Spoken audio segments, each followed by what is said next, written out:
नमो मातृभूमी जिथे जन्मले मी, नमो आर्यभूमी जिथे वाढले मी, नमो कर्मभूमी जियेच्याच कामी, पडो देह माझा नमामी नमामी. परमपवित्र अशा माझ्या मातृभूमीला पहिल्यांदा नमस्कार. संतांच्या पुण्यभूमीमध्ये माझा जन्म झाला हे माझं खूप मोठं भाग्य आहे. जिने मला जन्म दिला, जिने मला वाढवलं, जिने मला तिच्या गरिबीची झळ आयुष्यात कधीही लागू दिली नाही, पण कट्टर धर्माभिमानी, देशाभिमानी आणि राष्ट्राभिमानी बनवलं, त्या माझ्या आईला नमस्कार. आणि आज या व्याख्यानमालेत मला मुंबईसारख्या ठिकाणी बोलायला बोलवलेत. मनापासून सगळ्यांना खूप धन्यवाद. मी अतिशय साधीसुधी बाई आहे. माझं घर, माझ्या जबाबदाऱ्या सगळं पार पाडून मी काम करते. हो, मी वकील आहे. कायद्याचा खूप अभ्यास केलाय, खचून अभ्यास केलाय. पण आज तुमच्याशी बोलताना कुठल्या नात्याने बोलू? आजचा माझ्या एसटीच्या प्रवासाचा 355वा दिवस आहे. सलग 355 दिवस मी रोज एसटीत आहे. मी रात्री एसटीत जेवढी झोप होईल त्याच्यावर माझं चाललेलं आहे 355 दिवस. का फिरतीये? काय कारण आहेत? कशासाठी? कुठेही बिस्लरीचं पाणी मुद्दाम पित नाही, प्रत्येक गावचं पाणी पिते. कारण प्रत्येक संयोजक मला बिस्लरी उपलब्ध करून देईल याची मला खात्री नाही. मी माझ्या शरीराला सगळी सवय करून घेतली आहे आणि मी 12 गावचं पाणी पिलंय असं मला म्हणता येईल. आणि म्हणजे लोक घाबरतात. पण 355 दिवस फिरण्याचं कारण नेमकं काय? काय असू शकेल? 11 वर्षांनी नातू झालाय, घरामध्ये त्याला घेऊन बसले असते, आरामात जोजवला असता. पण त्याचा सुद्धा मोह बाजूला ठेवलाय मी. 25 जुलैला बाळ जन्माला आलं, फक्त हृदयाशी सुद्धा लावलं नाही, मांडीवर घेतलं. मांडीवर घेतलेलं बाळ परत देता येतं, पण हृदयाशी लावलेलं बाळ त्याचा मोह आवरत नाही. सगळे मोह सध्या बाजूला ठेवलेले आहेत. मला एक आवाज गेली 5 वर्ष कानामध्ये कांठळ्या मारतोय. तो तुम्हाला कुणाला ऐकू येत नाहीये म्हणून मला बोलावं लागतं. तो आवाज मला एकटीलाच का ऐकू येतो?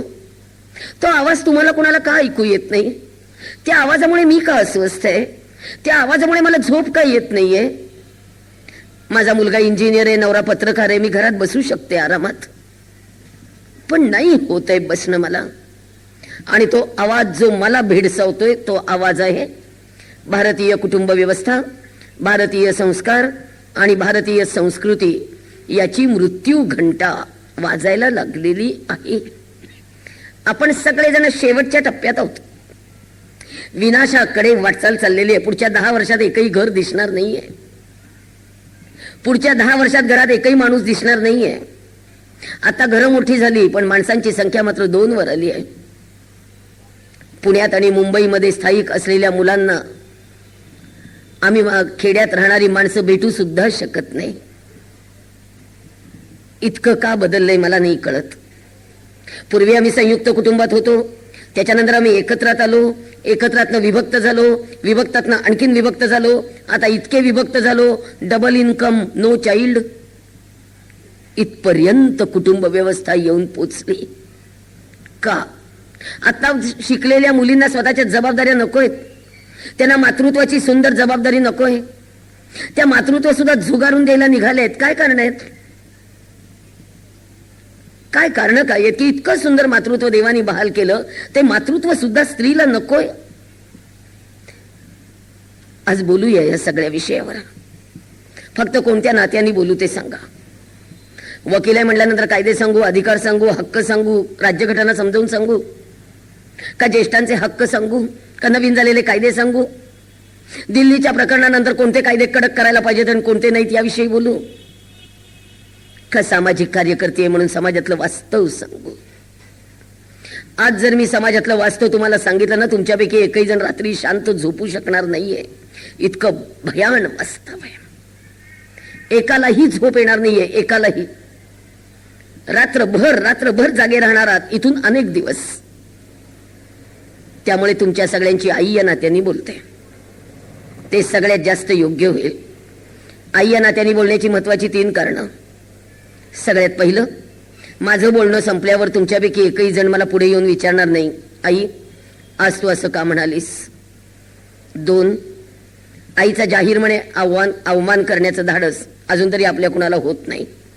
आणि 3, तुम्हाला सगळ्यांना माझं ऐकावं लागेल, कारण आईचं ऐकावं लागतं. त्यामुळे माझी बाजू सुरक्षित करून घेऊन मग मी तुमच्याशी बोलणार आहे. मी मूळची साताऱ्याची आहे. साताऱ्यासारख्या ठिकाणी वकील असलेल्या आजोबांच्या घरातला जन्म आहे. पण वकिलांच्या घरात कुटुंब नियोजन पोचलेलं नव्हतं असा तो काळ. माझे वडील आणि त्यांची 11 भावंड, एवढं मोठं कुटुंब. वडिलांचे 7 काका, त्यांची प्रत्येकी 7-8 मुलं, अशी मिळून घरात वावरणाऱ्या माणसांची संख्या 40 ते 45च्या वर होते. सांगायला संकोच नाही, मी, माझी आत्या आणि माझी मावशी, आम्ही 3 जणी बरोबरीच्या आहोत. आत्या 2 महिन्यांनी लहान आहे, मावशी 2 महिन्यांनी मोठी आहे, मी मधली आहे. फार जुनी कुटुंब व्यवस्था सांगत नाहीये, फक्त 58 वर्ष झालेली आहेत, कारण मला 58वच चालू आहे. फार जुनं नाही सांगत आहे. मला आश्चर्य वाटतं की 58 वर्षात एवढा बदल. 50 वरनं 2 वर संख्या यावी. शासनाने सांगितलं हम दो हमारे दो. आम्ही म्हटलं झूट, हम दो हमारा एकच. काका नाही, आत्या नाही, मामा नाही, मावशी नाही, बहीण नाही, भाऊ नाही. दुःख सांगायला कुणी नाही, सुख एकत्रपणे भोगायला कुणी नाही. माणूस गेल्यानंतर रडायला कुणी नाही, मोले घाला रडाया. बोलवायला लागतात माणसं, या रडायला या. का? मुलींना, मी माझ्या आईला कधी कुठे बाहेर जाताना आजपर्यंत बघितलेलं नाही. आणि मी माझ्या आईला कधी पोटभर जेवताना सुद्धा बघितलेलं नाही. मी माझ्या आईला पहाटे 5 पासून रात्री 12 पर्यंत नुसते कष्टच करताना बघितलं. पण मी तिला कधीही चिडलेलं बघितलं नाही. मी तिला कधीही रागवलेलं बघितलं नाही. कधीही भांड्यांचा आवाज स्वयंपाकघरातनं बाहेरच्या खोलीपर्यंत ऐकू सुद्धा आला नाही. समईतली वाद जेवढ्या शांतपणे तेवते ना, तशी आई मी आयुष्यभर बघितली आहे. मी तेवते शब्द वापरला, जळते वापरला नाही. जळणारी वात कधीही प्रकाश देऊ शकत नाही, पण तेवणारी वात मात्र अखंड प्रकाश देऊ शकते. अशी आई मी आयुष्यभर बघितलेली आहे. माझी आई फार कडक आहे.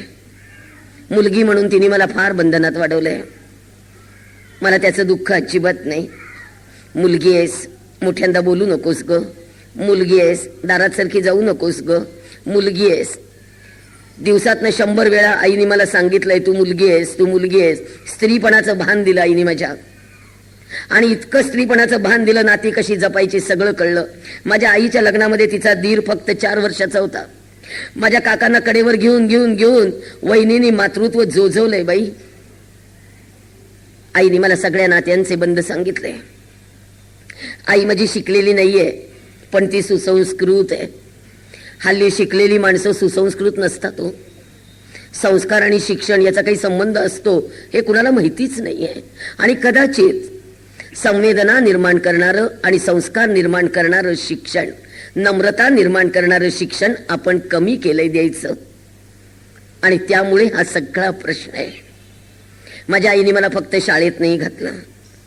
ती म्हणाली, मी तुला शाळेत नाही घालणार बाई. मी म्हणलं, अगं घाल ग, लौकिक अर्थाचं शिक्षण घेऊ देत बाई. ती म्हणाली, शिकून काय करणार आहेस ग?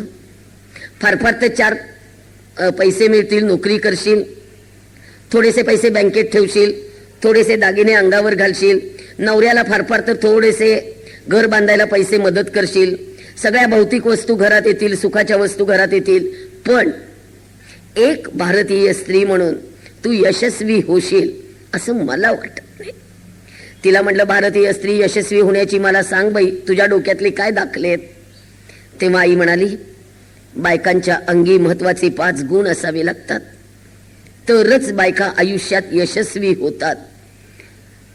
पैशामुळे कुठलीही बाई यशस्वी होऊ शकत नाही असं माझी आई म्हणायची. ती आता 80 वर्षाची आहे. तिच्या डोक्यातले दाखले वेगळे होते. तिने मला पोटाशी घेतलं, हृदयाशी घेतलं आणि तिने मला सांगितलं, तू आमच्या दोघांची मुलगी आहेस, तू आमच्या दोघांचा श्वास आहेस, तू आमच्या 4 भिंतींचा विश्वास आहेस, तू माझ्या उमऱ्याची मर्यादा आहेस आणि तू माझ्या घराची प्रतिष्ठा आहेस. तू अतिशय चांगली मुलगी असलं पाहिजे, सुकन्या. जेव्हा वडील बाजारात जायला निघतात हातात पिशवी घेऊन, तेव्हा ताठ मानेनी त्यांना बाजारात फिरता आलं पाहिजे. वडिलांचा सन्मान आहेस तू, वडिलांची प्रतिष्ठा आहेस तू. ज्या वेळेला मी अक्षता टाकून तुला दुसऱ्याच्या घरी पाठवीन तेव्हा तू त्या घराचा सन्मान आहेस, त्या घराची लक्ष्मी आहेस. आणायचंय, उरवायचंय, पुरवायचंय, टिकवायचंय, पुढच्या पिढीला द्यायचंय, वारसा द्यायचाय बाई. कोंड्याचा मांडा करायचाय. पण हल्ली मुलींना कोंडा माहित नाही, मांडा माहित नाही.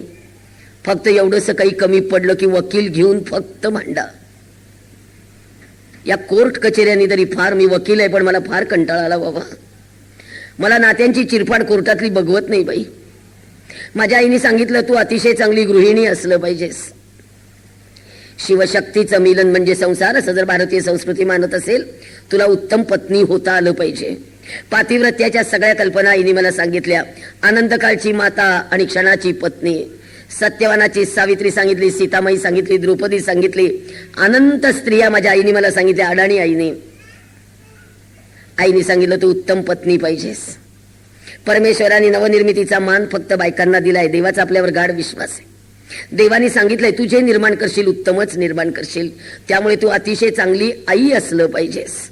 समृद्ध आई, संस्कार देणारी आई, धर्मशिक्षण देणारी आई आणि मुलाला माणूस घडवणारी आई, इतकी सुंदर आई तू असलं पाहिजेस. आणि सगळ्यात महत्वाचा गुण, आईच्या भाषेत सांगत नाही, माझ्या भाषेत सांगते. डॉक्टर व्हा, इंजिनियर व्हा, वकील व्हा, शिक्षिका व्हा, प्राध्यापिका व्हा, प्राचार्य व्हा, शास्त्रज्ञ व्हा, CA व्हा, सरपंच व्हा, आमदार व्हा, खासदार व्हा, राष्ट्रपती व्हा. अंतराळात जा नाही तर पाताळात जा. भाकरी करता आलीच पाहिजे. बायकांना स्वयंपाक आला पाहिजे. आज शिकलेल्या मुलींना स्वयंपाक करता येत नाही. आज माझ्याकडच्या अनेक अर्जांमध्ये इथंच सगळ्यात महत्वाचा प्रश्न आहे. परवा एक वडील आले आणि म्हणाले की आम्हाला अशा घरात मुलगी द्यायची आहे जे घर विदाऊट किचन आहे. त्यांना म्हटलं विदाऊट किचन घर कसं काय असू शकेल? तर ते म्हणले आमची मुलगी स्वयंपाकघरात जाणार नाही, आमची मुलगी भांडी घासणार नाही, आमची मुलगी धुणं धुणार नाही, आमची मुलगी चतुर्थ श्रेणी कामं करणार नाही, संडास बाथरूम बेसिन आमची मुलगी घासणार नाही. म्हणलं तुमची मुलगी काय करणार नाही ते कळलं, काय करणार ते सांगा. तेव्हा त्यांना मी रागावून विचारलं, बाळंतीण तीच होणार ना, का जावयाची काही जबाबदारी आहे? त्यावेळेला ते पुढचं वाक्य असं म्हणाले, इट्स डिपेंड. अजून स्वतःचं जेनेटिक चाइल्ड जन्माला घालायचं का ॲडॉप्ट घ्यायचं हे ठरलेलं नाही. वडील, माझ्या आईने माझ्यावर इतकेच चांगले संस्कार केले, सगळ्या जबाबदाऱ्या सांगितल्या. शाळेत घातलं नाही त्याचं दुःख नाही, पण वडिलांनी शाळेत घातलं. 50 माणसांचं कुटुंब सांभाळणाऱ्या वडिलांना आयुष्यात कसलं टेन्शन आलं नाही हो. 6 भावंडांची शिक्षण, 6 भावंडांची लग्न, 5 बहिणींची शिक्षण, 5 बहिणींची लग्न, सगळं 17व्या वर्षापासून सगळा संसार ओढत ओढत ओढत आणलाय. कधी कसलं टेन्शन नाही, डोक्याला त्रास नाही. टेन्शन येण्यापूर्वी माझे वडील कायम अटेन्शन मध्ये असायचे. त्यामुळे आयुष्यात कसलंही टेन्शन नाही. आणि आम्ही गरीब होतो, खूप गरीब होतो, पण आम्हाला गरिबीत समाधान होतं. मांजरपाटाच्या कापडाचं एक परकर पोलकं वर्षातनं एकदा मिळायचं. त्या मांजरपाटाच्या कापडाचं परकर पोलकं घालून आम्ही नटायचो. ज्या वेळेला ते चुरगळायचं तेव्हा तांब्यात पाणी घालायचं, त्याला गरम पाणी घालून त्याला इस्त्री करायची, पुन्हा दडपायचं, पुन्हा राखी पौर्णिमेला तेच घालायचं. समाधान होतं. आज मुलांना इतके कपडे मिळतायत पण कसलंही समाधान चुकून सुद्धा नाही. आई वडिलांनी आमच्यासाठी काय केलं असं प्रश्न मला जेव्हा मुलं विचारतात तेव्हा मी हैराण होते. माझ्या आई वडिलांनी खरंच मला खूप काही दिलं नाही, पण संस्कार खूप दिले. इस्टेटीत वाटणी नसेल दिली. वडिलांनी मला शाळेत घातलं. शाळेत मी फार हुशार, पण शिक्षण नाही झालं. कार्डिओमायोपॅथी नावाचा हृदयाचा विकार आहे मला. 12 मार्च 1969 आजारी पडले. ती 1 डिसेंबर 1975 बरी झाले. आयुष्यातली 5.5 वर्ष अंथरुणावर पडून गेली. वडिलांना रोजचा डॉक्टर परवडत नव्हता, गरिबी फार. वडिलांना सांगून टाकलं आत्महत्येशिवाय पर्याय नाहीये, निष्क्रियतेचं जीवन जगण्यामध्ये काही अर्थ नाहीये. त्या दिवशी माझ्या वडिलांनी मला एक मंत्र देऊन सांगितलं की बाई, पुस्तकांशी मैत्री कर. 5.5 वर्ष तुझ्या आयुष्यातली गेली आहेत, किती वर्ष जाणार आहेत याचा अंदाज आपल्या दोघांना पण नाही, पण समृद्ध कर स्वतःला. वडिलांनी मला रोज नवीन एक पुस्तक वाचून दाखवलंय, रोज नवीन एक पुस्तक. वडिलांनी मला इतकं समृद्ध केलं, चिंतनाची सवय लागली, मननाची सवय लागली.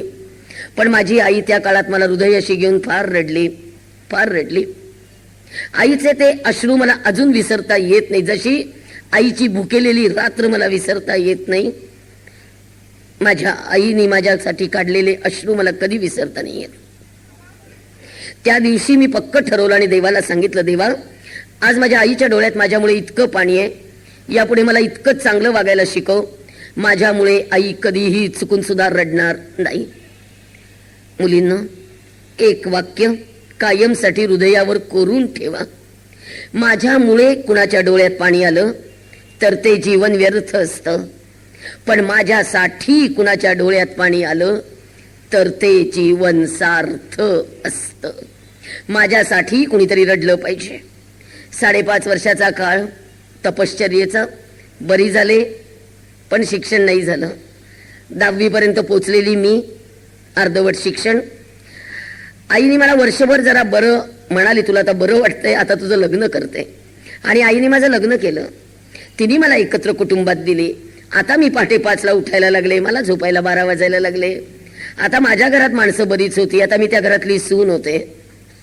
नवरा पत्रकार मिळाला, प्रचंड बुद्धिमान माणूस, पण अत्यंत रागीट, अत्यंत कडक. तक्रार करत नाहीये, स्वभाव सांगतेय. कारण माझा काळ असा होता, नवऱ्याने मारलं आणि पावसाने झोडलं, सांगायचंय कुणाला. अत्यंत कडक नवरा. चहाचा कप त्यांच्या हातात देताना कब्बशा सकट बांगड्या वाजायच्या. चहात साखर जास्त पडली तरी रागवायचे, कमी पडली तरी रागवायचे. अजून मला कळलं नाही की मी एकसारखा चहा का करू शकले नाही. पण माझ्या सासूबाई फार छान होत्या. त्या म्हणायच्या, रडत जाऊ नकोस ग, रोज आतमध्ये चहा पिऊन बघत जा. साखर जास्त पडली दूध घालून द्यावं, दूध जास्त पडलं साखर घालून द्यावी. पुरुषांना काही कळत नाही आपण आतमध्ये किती गोंधळ करत असतो ते. एका स्त्रीने दुसऱ्या स्त्रीला समजवून घेतलं पाहिजे. एका स्त्रीने दुसऱ्या स्त्रीचं दुःख जाणून घेतलं पाहिजे. आणि एका स्त्रीने दुसऱ्या स्त्रीला मान दिला पाहिजे. सासूबाई छान होत्या, चांगला झाला संसार. 37 वर्ष लग्नाला झालीत. नवऱ्याने आजपर्यंत एकदाही विचारलं नाही, कुठे बाहेर फिरायला जायचं का, सणाला साडी हवी आहे का, माहेरच्या कार्याला जायचं आहे का, तुला एखादी वस्तू आवडते का. 37 वर्षात एकही प्रश्न ऐकलेला नाही. पण एक प्रश्न रोज ऐकलाय, आजचे पेपर वाचलेत का, डोक्यात काही शिरले का, अग्रलेख समजले का, बातम्या वाचल्या का. यांना म्हटलं वाचायला वेळ होत नाही हो, मी कधी वाचू. हे म्हणाले, तू दगड हो, जगात राहण्याच्या लायकीची नाहीयेस बाई, काट. 8 दिवस बोलणं बंद. शेवटी सासूबाईने हळूच विचारलं, बोलत नाहीये का ग तो. म्हटले नाही. का. मी पेपर वाचत नाही म्हणून. तेव्हा दुसरी पास असलेल्या सासूबाईंनी जगण्याचा मंत्र दिला आणि त्या मला म्हणाल्या, बाई ग, तुला पेपर वाचायला आवडत नाहीत ना, ठीक आहे, पण तुझ्या नवऱ्याला असं वाटतं ना तू पेपर वाचावेत. म्हटलं हो, दुसऱ्याच्या आनंदासाठी जगता आलं पाहिजे. आणि दुसरं कोण होतं, नवरा तर होता. चला म्हटलं, नवऱ्याच्या आनंदासाठी आपण पेपर वाचूया. सासरे म्हणायचे, कान उघडे ठेवा, बातम्या ऐका. नवरा म्हणायचा, डोळे उघडे ठेवा, बातम्या वाचा.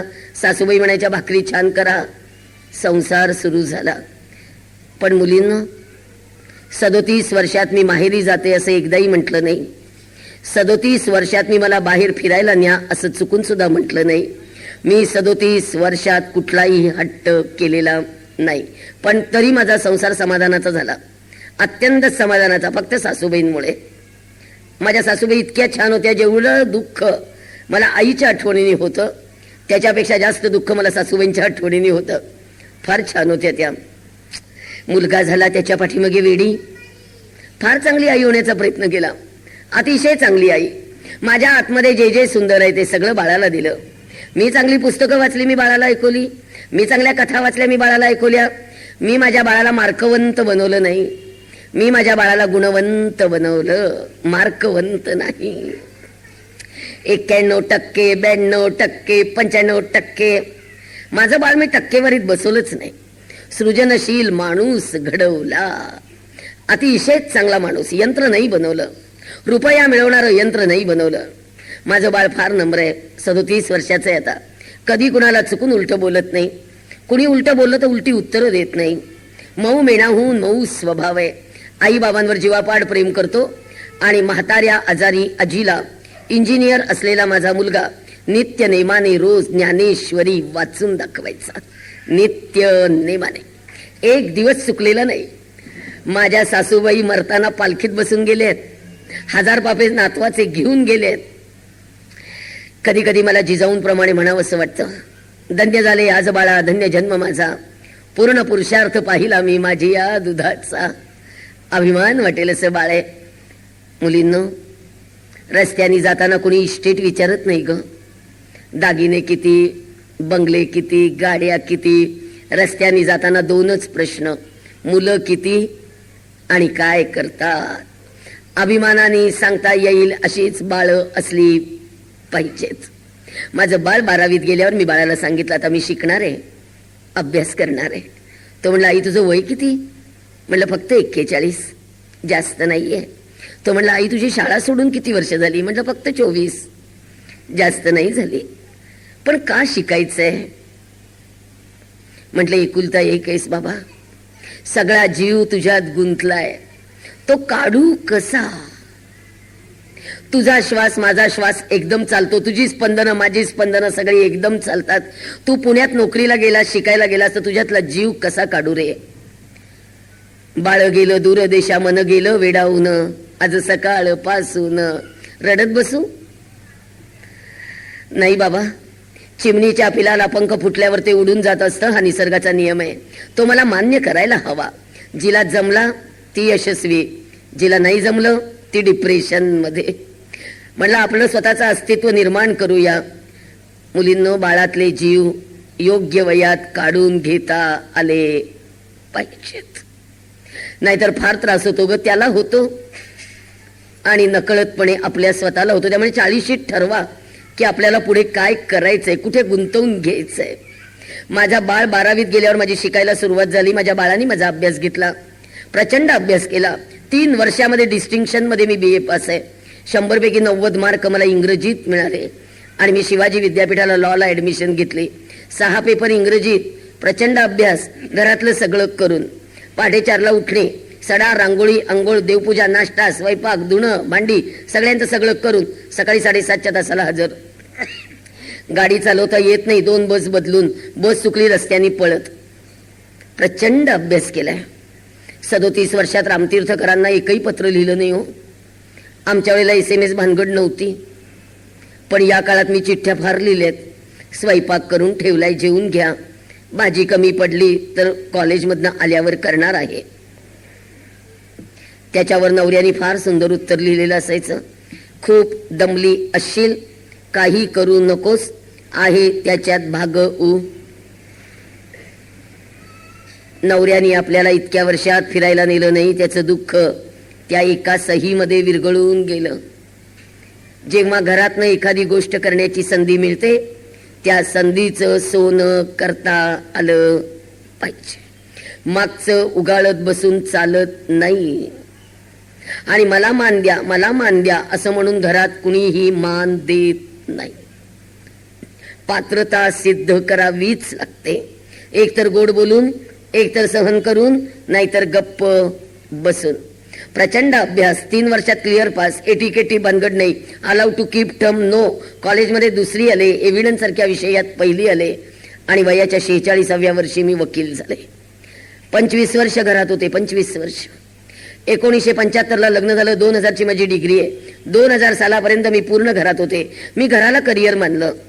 25 वर्ष मी माझ्या सासू सासऱ्यांचं केलं, 25 वर्ष मी दिरांचं केलं, 25 वर्ष मी माझं बाळ वेल सेटल होतपर्यंत घरात होते. मी रोज नवीन एक पुस्तक वाचलं, मी रोज सगळे वर्तमानपत्र वाचली, मी रोजच्या बातम्या ऐकल्या. मी मला समृद्ध केलं. पर्सनॅलिटी डेव्हलपमेंट 2 महिन्याच्या क्लासला जाऊन होत नाही हे मला माहिती होतं. मी माझी पर्सनॅलिटी डेव्हलप करण्यासाठी 37 वर्ष झटतीये. प्रचंड अभ्यास आणि त्याच्यानंतर मिळालेलं यश. पहिल्या दिवशी कोर्टात गेले. इथं कोणी ॲडव्होकेट असतील तर मला माफ करा, कोर्टातलं वातावरण मला अजिबात आवडलं नाही. पैशाच्या पाठीमागे धावणारी माणसं मला पटली नाही. पैशासाठी तारखांवर तारखा घेणारी माणसं मला अजिबात आवडली नाही. एक फाईल काढून द्यायला 10 रुपये मागणारा माणूस मला कधीच रुचला नाही. ॲफिडेव्हिटचा एक शिक्का मारायला 15 रुपये टेबलावर ठेवावे लागतात हे कळल्यावर माझं डोकं त्या दिवशी तापलेलं होतं. एक बाई समोर आल्या, त्यांनी माझ्यासमोर 500 रुपये धरले आणि मला विचारलं, काय करू या 500 रुपयात? पोरांची पोटं भरू? 6 महिन्याने नवऱ्याने पोटगीचे 500 भरलेत बाई, काय करू? तिच्या डोळ्यातनं वाहणारं पाणी आणि माझ्या कोटाचं पेन शांत. त्या दिवशी पहिला निर्णय घेतला, पैशासाठी वकिली करायची नाही, अजिबात करायची नाही. मी घरी जाऊन यांना सांगितलं. मला वाटलं हे रागवतील, चिडतील, ओरडतील. हे म्हणाले, फार चांगला निर्णय आहे, तू तुझं काम सुरू कर, तुला लागणारे सगळे पैसे मी तुला घरातनं देणार आहे. आणि मग माझं काम सुरू झालं. माझ्याकडे येणाऱ्या मुलीला नवरा नांदवत नसेल, सासरी त्रास असेल, हुंड्यासाठी छळ असेल, मुलीच्या नवऱ्याला मी आजपर्यंत एकही नोटीस नाही पाठवलेली. मी माझ्या मुलीला घेते आणि डायरेक्ट तिच्या सासरी जाते. सासू सासरे, नणंद, नवरा, दीर, गावातले प्रतिष्ठित सगळ्यांच्या समोर बसते आणि माझ्या पोरीची चूक काय पदरात घाला म्हणते. 18-18 तास, 15-15 तास, 2-2 दिवस मी एकेका गावात राहते. आणि माझी मुलगी मी आनंदाने नांदायला सोडून येते किंवा मी माझी सून आनंदाने नांदायला घेऊन येते. आज सांगायला अभिमान आहे, 2001 साली काम सुरू झालंय. आज 2013. कोर्टात न जाता, पोलीस स्टेशनला न जाता, केवळ तडजोडीने 925 मुलींचे संसार आनंदाने उभे राहिले. 925 मुलींची आई आहे मी. मुली मला फोन करतात, आई ग नवऱ्याने किराणा माल भरला नाही, मी किराणा माल घेऊन जाते. आई ग दिवस गेलेत, मी रोज सिव्हिल हॉस्पिटलला एका पोरीचं बाळंतपण करते, दुपटी शिवते, डबे पोचवते, पोरं सांभाळते, नवऱ्यांची बँक प्रकरणं करते, संजय निराधार करते, शासकीय कार्यालयातली कामं करते, सावकाराकडे जाते, कर्जाचे हप्ते का थकलेत विचारते, ते फेडायला मदत करते, बँकेत जाते, अधिकाऱ्यांकडनं कर्ज मंजूर करून घेते, जिल्हा उद्योग केंद्रात जाते, उद्योगासाठी कर्ज मिळवून देते, तुमच्यासारख्या चांगल्या लोकांच्या घरी हिंडून जुने कपडे गोळा करते, घरी आणून धुते, सॉर्टिंग करते. वर्षभर गरिबांना पुरतील एवढे कपडे तुम्ही टाकलेल्या कपड्यातनं मी वापरते. गेल्या 13 वर्षात एकाही साडीच्या दुकानात गेलेली नाही. तुमच्या गाठोड्यातनं आलेल्या जुन्या साड्या मी स्वतः नेसते. माझे मिस्टर तुमच्या गाठोड्यातनं आलेले जुने कपडेच वापरतात. गेल्या 13 वर्षात आम्ही स्वतःवरचे सगळे खर्च बंद करून टाकले. आम्ही दोघं जण दिवसातनं एक वेळा जेवतो. आम्ही डावीकडचं उजवीकडचं बाजूचं असं काही नाही, एक भाकरी आणि एखादी भाजी. 13 वर्षात घरात एकही नवीन वस्तू आणलेली नाही आणि गेल्या 38 वर्षात मी सोनाराच्या दुकानात एकदाही गेलेली नाही. 1 वाटी हळदीची, 1 वाटी कुंकवाची, ती माझी सौभाग्याची. याच्यातली अर्धी सुद्धा जाताना बरोबर येत नाही हे मला माहिती आहे. आता मडी सुद्धा कुणी तोंडात देणार नाहीये, सोनं इतकं महाग झालंय. आता बेंटेक्स घालून स्वर्गात जावं लागणार आहे. सोने से कम नहीं गया तो गम नहीं, तरी सोस संपत नाही. सोनं नाणं अंगावर घालून मिरवा जरूर, पण ते मिरवण्यापेक्षा सोन्यासारखी आपली माणसं जपता आली पाहिजेत. ती माणसं हृदयाच्या लॉकरमधनं चोरीला जात नाहीत. प्रचंड काम उभं राहिलेलं आहे. नवऱ्याला चहाचा कप देताना घाबरणारी मी आज कुठल्याही पोलीस स्टेशनला जाते, तिथल्या पीआयला झापून माझी कामं करून घेते. त्यांनी ऐकलं नाही, सीपी, एसपी, जिल्हाधिकारी, मंत्री सगळ्यांपर्यंत मी जाते. आज आमच्या जिल्ह्यात अशी परिस्थिती आहे, सगळे मला प्रचंड घाबरतात. मी कुणालाही घाबरत नाही, फक्त नवरा सोडून. नवऱ्याला घाबरावंच लागतं.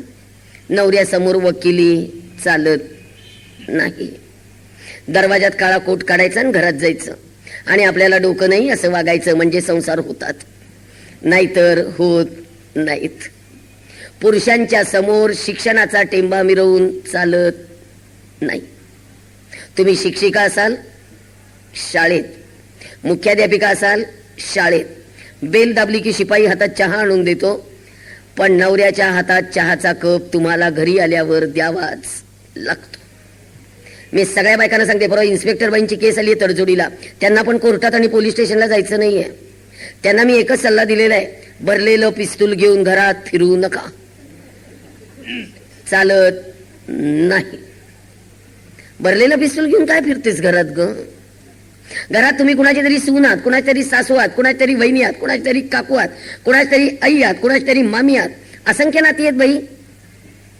बाहेर स्त्री जेव्हा पडायला लागली पण तिला नात्यांचे बंद काही सुटले नाहीत, जबाबदाऱ्या सुटू शकत नाहीत. त्यामुळे प्रचंड काम उभं राहिलेलं आहे. फक्त दुःख एवढं आहे, आईने टाकलेलं बाळ सांभाळावं लागतं आणि बाळाने टाकलेले आई वडील पण सांभाळावेच लागतात. आणि या दोन्ही गोष्टीचं दुःख मला प्रचंड आहे. शिकलेली मुलं आणि सुना आता म्हाताऱ्या सासू सासऱ्यांना सांभाळायला तयार नाहीत. आज सांभाळतीये मी, काय करू, सोडून देऊ, टाकून देऊ, फेकून देऊ. प्रचंड वाईट वाटतं या गोष्टीचं मला. आज 925 मुलींचे संसार उभे राहिले. काही ठिकाणी पुरुष व्यसनी आहेत, काही ठिकाणी पुरुष संशयी आहेत, काही ठिकाणी पुरुष नालायक आहेत, काही ठिकाणी पुरुष जोड्याने मारण्याच्या लायकीचे आहेत, काही ठिकाणी पुरुष फाशी देण्याच्या लायकीचे आहेत, काही ठिकाणी पुरुष गेटवे ऑफ इंडियावर उभं करून खोल समुद्रात ढकलून देण्याच्या लायकीचे आहेत. मला मान्य. पण बायकांनो, पुरुषांना 4 दणके घातले, जरासं घाबरवलं, जरा कायद्याचा बडगा दाखवला, पुरुष ऐकतात. पण बायकांच्या पाया पडलं तरी बायका ऐकत नाहीत. मी रोज बायकांच्या पाया पडते, तरणीच्या पडते, मधलीच्या पडते, म्हातारीच्या पडते. ऐकत नाहीत. आज सगळे कायदे बायकांच्या बाजूनी आहेत, एकही कायदा पुरुषांच्या बाजूनी नाहीये. आज सगळे 1 कायदे, वकील म्हणून सांगते, फक्त 2च अर्ज त्यांना कोर्टात करता येतात. एक, बायको नांदायला येत नसेल तर नांदायला ये, आणि जर आलीच नाही तर मला मोकळं कर. 2च अर्ज. पण बायकांना एका वेळेला 17 अर्ज कोर्टात करता येतात. दुसरेपणावर दिलेलीला संरक्षण, तसंच राहणारीला पण संरक्षण, स्त्री पुरुष समानता, स्त्री स्वातंत्र्य, स्त्री मुक्ती, महिला सबलीकरण, महिला सक्षमीकरण, 50% आरक्षण, नवऱ्याच्या इस्टेटीत समान अधिकार, वडिलांच्या इस्टेटीत समान अधिकार, सगळीकडनं सक्षम प्रचंड संरक्षक कवच निर्माण केली या कायद्याने. पण मला सांगायला प्रचंड लाज वाटते, महिलांची वकील म्हणून, पुरुषांच्या चुकांशी तुलना करता बायकांच्या चुका जास्त आहेत. 925 केसेसचा अनुभव सांगते.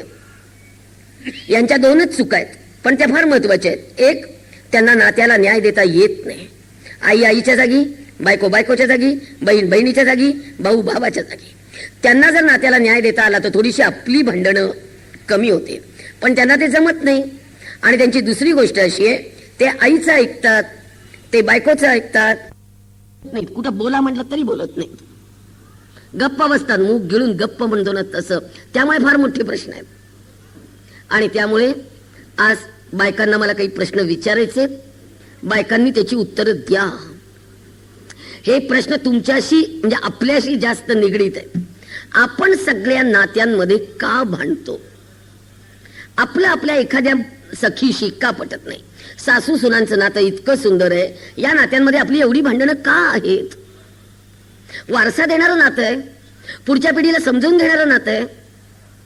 सासू सुना भांडतात, नणंद भाऊजया भांडतात, जावा जावा भांडतात, बहिणी बहिणी भांडतात, विहिणी विहिणी भांडतात, मैत्रिणी मैत्रिणी भांडतात, माय लेकी भांडतात, शेजारी शेजारी भांडतात, सवती सवती तर भांडायला जन्माला आल्या.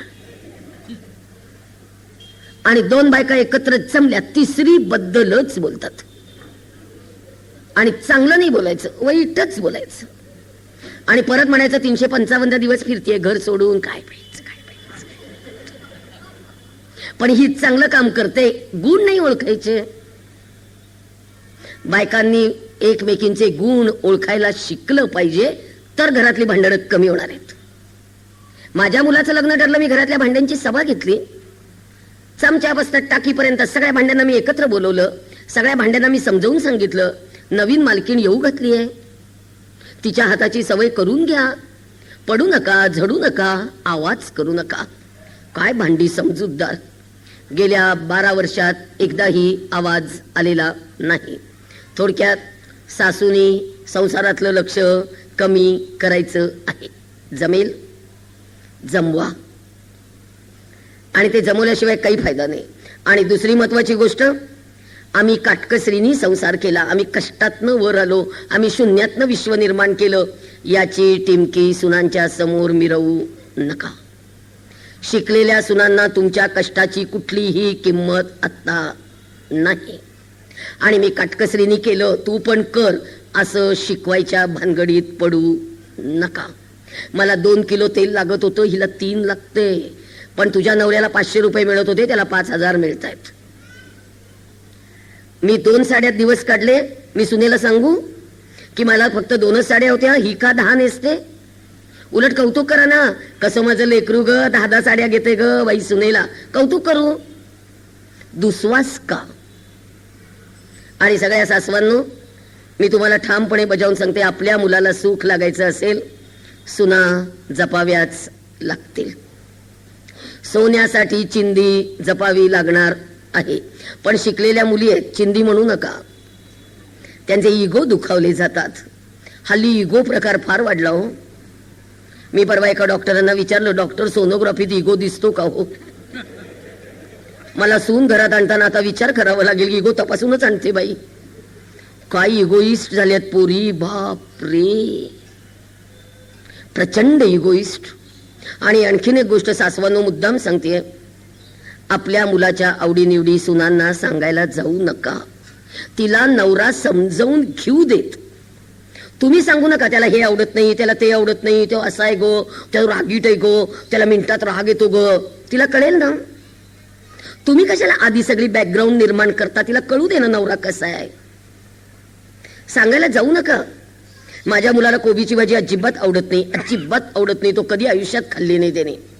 आणि त्याचं लग्न झालं 2 महिन्यांनी मी कुठेतरी घाईगेनी बाहेर निघाले. मी रश्मीला म्हटलं, रश्मी तू आजच्या दिवस भाजी करशील का ग? ती म्हणाली हो करेन की. आणि मी बाहेर गेले, हिने नेमकी कोबीची भाजीच केली. आम्ही सगळे जेवायला बसलो, ताटात भाजी वाढली. माझ्या मुलांनी माझ्याकडे बघितलं, मी त्याच्याकडे बघितलं, आम्ही दोघांनी भाजीकडे बघितलं. आणि त्यांनी माझ्याकडे बघून खून केली. माझ्या लक्षात आलं आता तो ती भाजी खाणार आहे. त्यांनी ती भाजी खाल्ली. तिला वाटलं त्याला ती आवडली म्हणून तिने परत घातली. मग त्यांनी परत खाल्ली आणि आता तो ती भाजी खातो. आता त्यावेळेला जर मी म्हंटल असतं त्याला आवडत नाही घालू नको, काय कुठली भाजी घालायची ऐन वेळेला तिचा प्रश्न. शेवटी तो मला म्हणाला, आई ग मी खातो ग, म्हणजे मी रागवणं, कुणीतरी ताट फेकून देणं, मग परत भांडणं. शांत बसूया. आणि आता तो ती भाजी खायला लागला. मी म्हंटल आता सुद्धा त्याला मी म्हंटल नाही माझ्या आजची खाल्ली नाही, तिच्या आजची कशी खातो रे. बायल्या झालाय नुसता, बायल्या बायकोच ऐकतो. सासूनी पहिल्यांदा तोंड आवरलं पाहिजे सगळ्या, तो महत्वाचं. आणि सगळ्यात एक महत्वाची गोष्ट, मुलगा बाहेरनं आला, पाण्याची बाटली फ्रीज मधनं काढून तुम्ही धावाधाव करू नका. तिला म्हणू नका त्याला आला का रे, दमला का रे, बस की रे, पाणी पी की रे. तिला आणलंय ना म्हणायला, ती म्हणेल ना आलात का, बसलात का, दमलात का, पाणी प्या. आणि तुमचा मुलगा काय राजस्थानात आलेला नाहीये ग. आणि सगळ्यात महत्वाचं म्हणजे ती एपी मालिका बघत असेल, तिचा एपिसोड महत्वाचा चालू असेल, तिला तो आवडत असेल, तो बघितल्याशिवाय संपल्याशिवाय ती उठणार नाही. तुम्ही कशाला कासावीस होता, लेकरू आले ग, लेकरू आले ग. तुझं लेकरू आता बाहेरनं खाऊन आणि पिऊन येते. कासावीस होणं पहिल्यांदा बंद करा. जपाची माळ घ्या आणि जप करत बसा, यांचं काय काय चाललंय ते बघत. पण बघायचं सोडायचं नाही, बघायचं, लक्ष ठेवायचं.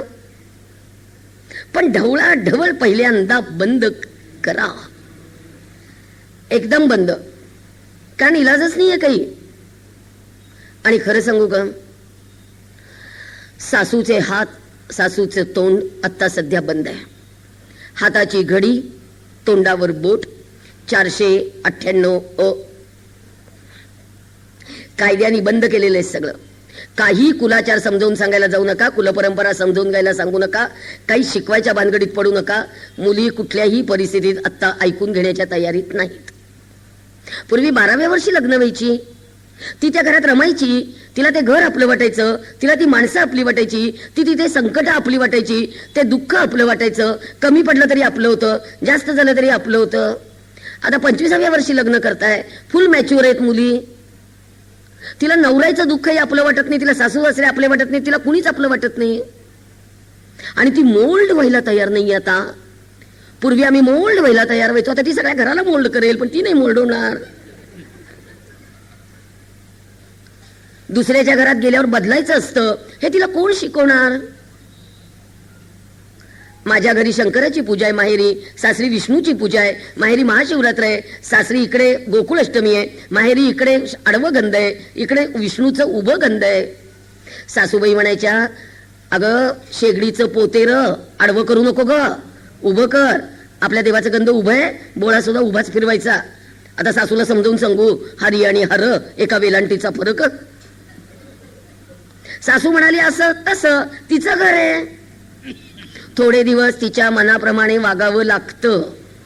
आणि नंतर तुम्हाला 10 वर्ष एकदा घरात येऊन झाली ना, तुम्ही बदलू शकता ग. माझे मिस्टर इतके कडक आहेत, तिसरं माणूस घरात कधी खपलं नाही. आज मी पारधी समाजाचं काम करते, आज मी सगळ्या जातीचं काम करते, 18 पगड जाती जमातींचं. माझ्या घरात सतत माणसं असतात. यांना बदलायला मला 37 वर्ष लागलीत बाई. कसं काय नवरा एकदम बदलू शकतो? मुलींना कळतच नाही. आज घरात आलो की दुसऱ्या दिवशी नवऱ्याने मनासारखं वागलंच पाहिजे, होऊ शकत नाही. आणि एक गोष्ट आपली चुकतीये, तुम्हाला राग येतोय का काय मला माहित नाही, पण आपण आई वडील, मुलीचे आई वडील एक वाक्य चुकीचं बोलतायत. मी माझी मुलगी मुलासारखी वाढवणार आहे. मुलगी मुलासारखी वाढवून चालत नाही. मुलगी मुलासारखी वाढवताच येत नाही. कशी वाढवणार मुलगी मुलासारखी, तिला सांगायचं नाही? भारतीय संस्कृतीत आहेस, स्त्री आहेस, अगं असंख्य नात्यांनी बांधलेली आहेस, मर्यादा असतात, पाळाव्या लागतात. थोडीशी लक्ष्मण रेषा अजून ठळक आहे. आपल्याला देवाने एक नाजूक अवयव दिलाय, तो जपावा लागतो. त्याला शील म्हणतात, त्याला चारित्र्य म्हणतात. अगं मातृत्व सुंदर असतं, दुसऱ्याच्या घरी जावं लागतं, त्या घरात गेल्यानंतर सगळं आपली जबाबदारी असते. काही शिकवायचंच नाही, काही शिकवत नाही येत, काही शिकवत नाही. आणि राग येऊ देऊ नका, सासू सगळीकडे दोषी नाहीये, सगळीकडे सासूचा दोष नाहीच आहे. आत्ताच्या सगळ्या केसेसमध्ये मुलीच्या आईचा दोष जास्त आहे, कारण मुलीच्या आईची मुलीच्या संसारातली ढवळाढवळ प्रचंड वाढलेली आहे, प्रचंड वाढलेली. आणि ज्यांच्या एकुलत्या एक मुली आहेत ना, त्यांनी मुलींची लग्नच करू नका. आमच्या डोक्याला ताप नको. तुमची मुलगी तुम्ही लाडात वाढवली, आमच्यावर उपकार आहेत का? आणि दिली ना, आणि सगळ्या मुलींच्या आईच्या अपेक्षा इतक्या भयानक आहेत, आकाशातनं पडलेलंच जावई पाहिजे. वरचं नको, पुढचं नको, मागचं नको, कुठलंच नको याला. आणि तो पुण्यातलाच पाहिजे. 2 BHK फ्लॅट इज मस्ट, आणि तो त्याच्याच नावावर पाहिजे. 28व्या वर्षी स्वतःच्या नावावर फ्लॅट पुण्यातला, 35 लाखाचा फ्लॅट आणि 3 लाखाचं फर्निचर, कुणाच्या बापाला परवडते 28व्या वर्षी? अक्षरशः इतक्या अफाट मागण्या आहेत. मी ब्राह्मण आहे, आमच्याकडे मुलांची लग्नच होत नाहीत. व्यवसाय करणाऱ्याला पोरगी द्यायची नाही, पौरोहित्य करणाऱ्याला पोरगी द्यायची नाही, शेती करणाऱ्याला पोरगी द्यायची नाही, खेड्यात राहणाऱ्याला पोरगी द्यायची नाही, आई वडील असणाऱ्याला पोरगी द्यायची नाही. 40-40 वर्षाची पोरं बिन लग्नाची आहेत, लग्नच होऊ शकत नाही. खेड्यात जायला कुणी तयार नाही, कुणीही तयार नाही. मुलांची शिक्षण कमी आहेत, मुलं व्यवसायात गुंतलेली आहेत. आता जवळजवळ 100-500 झाडं आहेत, आंब्याची, फणसाची झाडं आहेत. इतकं सगळं कोकणात वैभव असताना कुणी जायलाच तयार नाही. सगळ्यांना ते पुण्यातला पाहिजे. मुंबईतला सुद्धा आता कुणी मागत नाही जास्त, पुण्यातलाच मुलगा पाहिजे. काय पुण्याला सोनं लागले मला अजून नाही बाबा कळलं. आणि मुलीच्या आईच्या अपेक्षा जावयाबद्दलच्या इतक्या वाढल्यात ना रे बाबा, अफाट.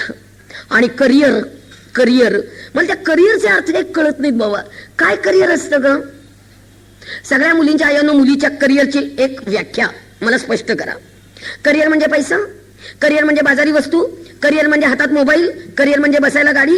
काय आहेत करिअरचे अर्थ? आणि त्या स्त्री मुक्तीचा डांगोरा पेटणाऱ्या बायका इतक्या मूर्ख आहेत ना, एक काहीतरी व्याख्या बावळटसारखी करतात. चूल आणि मूल यातनं बाई बाहेर काढायची आहे. कशी? आणि तिला कुठं टाकायची ते सांगा. चुलीतनं बाई बाहेर येऊ शकते? अमेरिकेला गेलं तरी लाईटच्या चुलीवर स्वयंपाक करावेच लागतात, ओव्हन मध्ये बर्गर ठेवावाच लागतो. अमेरिकेत सगळं काम स्वतः आहे, धुणं भांड्यापासून. काही नोकर चाकर मिळत नाहीत तिथे. आणि मुलातनं आई बाहेर येऊ शकते? माझ्या 90 वर्षाच्या सासूबाई पाय पांगळे झाल्यानंतर खुरडत दारात जायच्या बाई.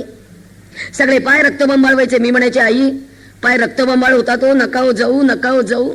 त्या म्हणायचे माझं लेकरू येऊ दे ग. म्हटलं लेकरू 62 वर्षाचं आहे आई. 90 वर्षाच्या आईचा 62 वर्षाच्या लेकरासाठी जीव का सवीस होतो हे फक्त भारतातच होऊ शकतं, परदेशात नाही. आणि यांना कुठलं मातृत्व समजावून सांगू ग? मी तुम्हाला करिअरचा खरा अर्थ सांगते. चूल, मूल, सासरची माणसं, माहेरची माणसं, येणारी जाणारी माणसं सगळ्यांना सांभाळून आपल्याला आपलं अस्तित्व निर्माण करायचंय. हे करिअर आणि हेच करिअर. काही करिअरचे दुसरे अर्थ नाहीयेत. मुलीला 14 लाखाचं पॅकेज. काय करायचं, घरात माणसं नाहीत. 14 लाखाचं पॅकेज, 4 महिने घरं टिकत नाहीये. 4 महिने. आज मुलगी घरात आली, येती जातीला म्हणून जी गेली, परतच येत नाही. काय कारण आहे? 50-50 लाख रुपये काही काही श्रीमंत आई वडील खर्च करतात लग्नातले, आणि सगळं आयतं द्यायचं उचलून.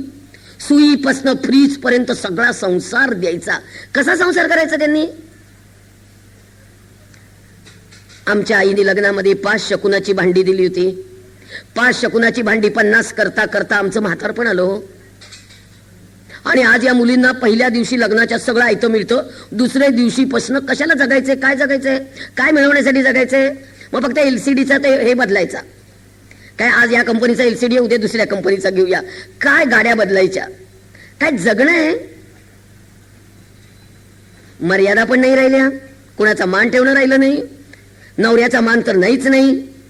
अरे तुरेनी सुरुवात. बर बाबा, अरे तुरे तरी म्हण, पण प्रेम तर कर. ते पण नाही. जागोजागी अपमान, जागोजागी अपमान. ए बावळट, ए शिट, ए यू. अरे मला ते ए यू म्हटल्यानंतर कळलंच नाही. म्हणजे हा काय प्रकार आहे? एका माझ्या मैत्रिणीकडे गेली. डॉक्टर मैत्रिणी आहे, माझ्या वयाची आहे, आणि सरळ हाकवती, शरद जरा इकडे आहे रे. अरे म्हटलं केवढा शरद आहे, बघू तरी येता. म्हातारा शरद 65 वर्षाचा. काही मला या वागण्याचे, नात्यांचे, आणि खरं सांगायचं ना, या नात्यांचे ना बंद सगळे वेगळे वेगळे केले ना या टीव्हीच्या मालिकांमुळे केले. काय भयान दाखवतायत, आणि ते सगळं पोरींच्या डोक्यात. अगं दिराचे आणि वहिनीचे इतके संबंध सुंदर त्या मालिकेमध्ये काही दाखवतायत, वाटेल ते दाखवतायत. काय करायचं याचं? आणि मुलींच्या डोक्यामध्ये इतकी प्रचंड हवा आहे ना आता. परवा एका सासूनी सुनेला सांगितलं, 3 सांज झालीये, देवाजवळ जरा दिवा लाव ग. योगेश्वरीचं कुलदैवत आहे, घट आहेत घरामध्ये, जरा बाई दिवा लाव. आता सासू माझ्यासारखी असेल कदाचित. ती म्हणाली लाव ग दिवा. ही उठली, आधी गाऊनवर, मग शेवटी सांगावं लागलं जरा ओढणी घे. हातात बांगडी नाही. सासू म्हणाली अगं सून आहेस घरातली, बांगडी घेऊन घालून दिवा लाव. ही म्हणली माझ्या आईने कधी मला बांगडी घालायची सवय लावलेली नाही, मी कधी बांगडी घातली नाही, मी कुंकुल लावणार नाही. त्या म्हणाल्या अगं योगेश्वरी कुलदैवत आहे, फक्त 2 मिनिटं दिवा लावण्यापुरती बांगडी हातात घाल, मग काढून ठेव, तुला अडचण होते की नाही. सासू इतकं बोलतीये तरी पण इतक्या डोक्यात. तुम्ही ऑर्थोडॉक्सच आहात, तुमच्या घरात मी उगीच झाले, जुनाट विचारांचे लोक आहेत, मग लावू नको देवाजवळ दिवा. हातातला नंदादीप धाडकन त्या सासू समोर आदळला. लगेच त्या देवाऱ्यावर हात मारला, सगळे देव विस्कटून टाकले, आणि लगेच जाऊन झोपून टाकलं बेडरूमला. आणि आईला लगेच मिस कॉल. या मोबाईलने तरी इतकं वाटोळ केलं रे. बरं होतं पूर्वी, ऋण जुण त्या पाखरा, जारे माझ्या मायरा, आली गौराई अंगणी, तिला लिंब लोण करा. ते पाखरू पोचेपर्यंत भांडण मिटलेलं असायचं हो. आता आईला मिस कॉल, आई 10 मिनिटात हजर, 12 माणसं घेऊन. कायदा टेम्पो भरूनच माणसं घेऊन येतात आमच्याकडे खेड्यात. तर आई 10 मिनिटात हजर. काय होतं का कायद्याने? तुम्ही सगळेजण सुविद्य सुसंस्कृत श्रोते आहात. काय होतं कायद्याने? मी वकील आहे. स्टॅम्प पेपरवर लिहून आणि अटी घालून कधीही संसार होत नसतात. वकिलाने अर्ज केला कोर्टात, नांदायला जा, रिस्टिट्यूशन ऑफ कॉन्ज्युगल राईट्स, कधीही ते नांदणं लागत नसतं. किंवा जज साहेबांनी सही केली, तुमचा अर्ज मी मंजूर करत आहे, तुम्ही नांदायला जा, तो जज तिथे येऊन तपासणी करत नाही तुम्ही नांदता का नाही. ते तडजोडीचा प्रश्न आहे, मनाचा प्रश्न आहे, जुळवून घेण्याचा प्रश्न आहे. आली आई हजर. पाया पडून सांगितलं, फक्त बांगडीवर न भांडणे, कशाला वाद वाढवता. नाही नाही, लेकरू माझं 3 सांचं रडलं म्हणे, हिला मारायचाच प्रयत्न केला, हिला रोजच छळतात, 2 लाख रुपये मागतात. आता कधी प्रश्न आला? प्राचार्य आहेत सासरे, काही 2 लाखाचा प्रश्न नाही आला हो.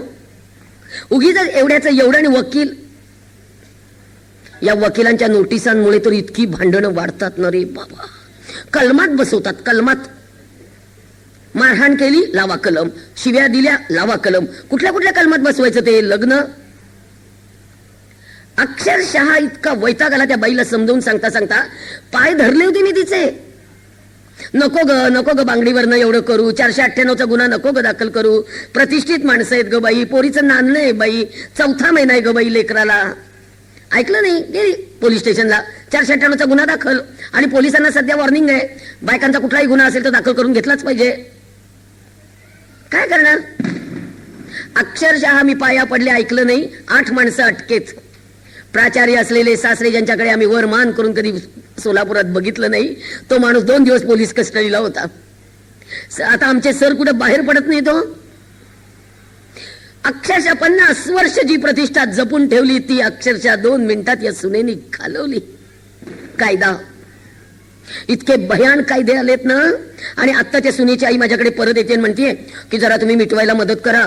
मी आता म्हणे केस मागं घ्यायला तयार आहे. आता म्हणे केस काही मला चालवायची नाही.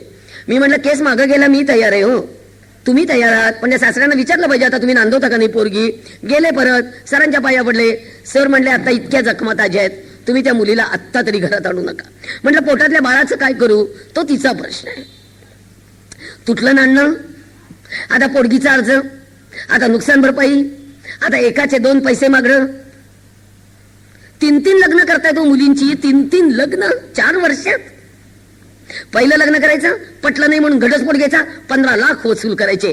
पुन्हा थोड्या दिवसांनी दुसरं लग्न करायचं, पुन्हा पोरीचा घटस्फोट करायचा, त्याच्याकडनं 20 लाख वसूल करायचे. एका पोरीच्या जीवावर 50-50 लाख मिळवतायत आई वडील. हा व्यवसाय आहे. काय कारण काय आहेत याची? कौटुंबिक हिंसाचार प्रतिबंध कायदा 2005 आला आणि मला सांगायला लाज वाटते तुम्हाला, हा कायदा ज्या वेळेला आला तो इतका भयान आलाय, इतका भयान आलाय. 8 लाख पुरुषांनी संपूर्ण देशात आत्महत्या केल्यात. 8 लाख पुरुषांच्या आत्महत्या या कायद्यामुळे. इतका भयान कायदा आहे. ते डायसवर बसलेले साहेब कुणाचंही ऐकून घेत नाहीत, फक्त त्या मुलीचंच ऐकून घेतात, पुरुषांचं ऐकून घेतच नाही. आमच्याकडे सांगली, इस्लामपूर, इचलकरंजी तिकडच्या भागात ऊसाच्या बागायत जमिनी विकल्यात हो 3-3 एकर. सगळी माणसं रस्त्यावर त्या कायद्याच्या नुकसान भरपाई बाई. काय नुकसान भरपाई? परभणीतली केस परवा मिटवली आई वडिलांनी. 50 लाख घेतलेत पार्टीकडनं. 50 लाख. आणि त्यात वकिलांचं कमिशन वेगळं. हा बाजार आहे. आणि त्यातनं पोरं एकाकी होतात हे कुणाच्याच लक्षात येत नाहीये. बालवाड्यांवर पाट्या आहेत. बालवाड्यांवर पाट्या आहेत. आईकडे राहणाऱ्या बाळाला वडिलांनी भेटायचा प्रयत्न करू नये आणि वडिलांकडे राहणाऱ्या बाळाला आईने भेटायचा प्रयत्न करू नये. आज्ञेवरनं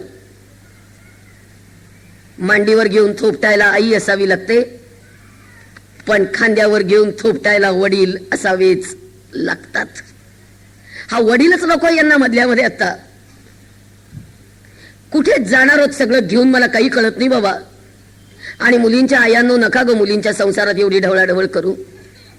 किती ढवळाढवळ, किती ढवळाढवळ, किती फोन करायचे. सकाळी उठल्यापासून रात्री झोपेपर्यंत फोनच फोन. रात्री 11 नंतर फोन करायचं कारण काय मला अजून नाही कळलं. ती बसते डायनिंग टेबलवर खरकट हात घेऊन, नवरा बसतोय बेडरूमच्या दारात वाट बघत आणि पलीकडे सासू ताटकळली आहे आवरती कधी बघण्यासाठी. यांचे फोन रात्री 11 वाजता चालू. Mummy mummy. काय मला कारण नाही कळत. आमच्या वेळेला एक पद्धत होती, मुलीला मूल झाल्याशिवाय जेवायला जायचं नाही. का तर ती तिथे रमली पाहिजे. आईचं वेळ तिला एवढं नको. आता 25व्या वर्षी लग्न केल्यावर ती इतकी मॅच्युअर आहे की तिला माहेरचं सुटतच नाहीये. सारखं माहेर, माझं माहेर, माझं माहेर, माझी मम्मी, माझे पप्पा. त्या नवऱ्याला आई बाबा नको. एक फोन तुम्हाला ऐकवते मी. मंगळवेढ्याचा आहे. बार्शीला दिली पोरगी. 1.25 तासाचं अंतर आहे. 1.25 तासाच्या अंतरामध्ये जाऊन 4 वेळा पोचतंय माणूस. पण ही बाई सकाळी उठल्यावर 6:30ला पहिला फोन करते, शेवटचा फोन रात्री 10:30ला करते आणि मध्ये 100 फोन करते. पहिला फोन सकाळी 6:30. ऐका भांडणाचं कारण. हॅलो, ए सोनू, ए पियू, ए बेटा उठली का? उठले मम्मा. उठली बेटा? बोर्नव्हिटा पिला का बेटा? नाही मम्मा. का नाही पिला बेटा? भैयांनी चहा करून घेतला मम्मा, दूध उरलंच नाहीये. अगो बाई, अगो तुला बोर्नव्हिटाला दूध उरलं नाही? बाप रे. दूधवाला कधी येतो? 9 वाजता येतो मम्मा. अगो बाई, उद्यापासून तुमची दुधाची पिशवी स्वतंत्र घेत जा बेटा. हो बेटा. आणि गरम करून तुझ्या आतल्या रूम मध्ये नेऊन ठेवत जा बेटा. हो बेटा. आता काय करतेस? झाडून काढतीये मम्मा. अगो बाई, दिला का झाडू हातात? कधी लेकराला झाडायला लावलं नव्हतं? येते येते, 9च्या गाडीत बसते बेटा. बसते राजा, बसते बेटा, येते बेटा. आईची झाली मम्मी, मम्मीचा झाला मम्मा, मम्मा घालतो धुमा, सगळ्या संसाराचं वाटोळ. 9च्या गाडीने आई हजर. आमच्या मुलीला बोनविटा का मिळाला नाही, आमच्या मुलीला झाडायला का लावलं? 8 तास भांडण. 9व्या तासाला अपर्णाताई हजर. अपर्णाताई हजर झाल्यानंतर पुन्हा 7 तास भांडण. पोरगी घेऊन मंगळवेढ्याला गेल्या. 8 वर्ष झाली पोरगी पाठवलेली नाही. घटस्फोट पण देत नाहीत, नांदायला पण पाठवत नाहीत. काय करायचं? दरवेळेला गेल्यावर मंगळवेढ्याला दामाजी पंतांना पहिला नमस्कार आणि दुसरा नमस्कार मुलीच्या आईला. जाम ऐकत नाहीत, जाम ऐकत नाहीत. मला सरळ सांगतात, मी शिक्षिका आहे, 6व्या वेतन आयोगामुळे 35,000 पगार आहे. माझी मुलगी आणि नात सांभाळायला मी समर्थ आहे, जगातली सगळी सुख देते. म्हटलं हो, नवऱ्याचं पण 56 नवरे आणते म्हणे तिच्यासाठी. 56 म्हटलं एक सांभाळ, 56 आणते नवरे. काही वाटतच नाही. पहिलं लग्न करायचं आणि घटस्फोट द्यायचा. अगं एकदा समर्पित केलेलं आयुष्य एका पुरुषाला 10 पुरुषांना समर्पित करता येतं, आणि ते भारतीय स्त्रीला. आणि आपल्या धर्मामध्ये विवाह विच्छेदन सांगितलेलंच नाहीये. आपल्या धर्मामध्ये विवाह हा संस्कारच आहे, करार नाही. कुठलेही वेद काढा, कुठेही काढा, धर्मग्रंथांमधनं तपासून बघा, कुठे विवाह विच्छेदन आहे का? कायद्याने आणलेलं आहे ते, आपल्याकडे नाहीये ते. पण कुणाला काही वाटतच नाही त्याचं. पोरं पोरकी होत आहेत, पोरं एकटी होत आहेत. आणि या स्त्री मुक्तीच्या डांगोऱ्यांनी तर नको झाले रे बाबा. काय त्या स्त्री मुक्तीचा डांगोरा पिटतायत बाप रे.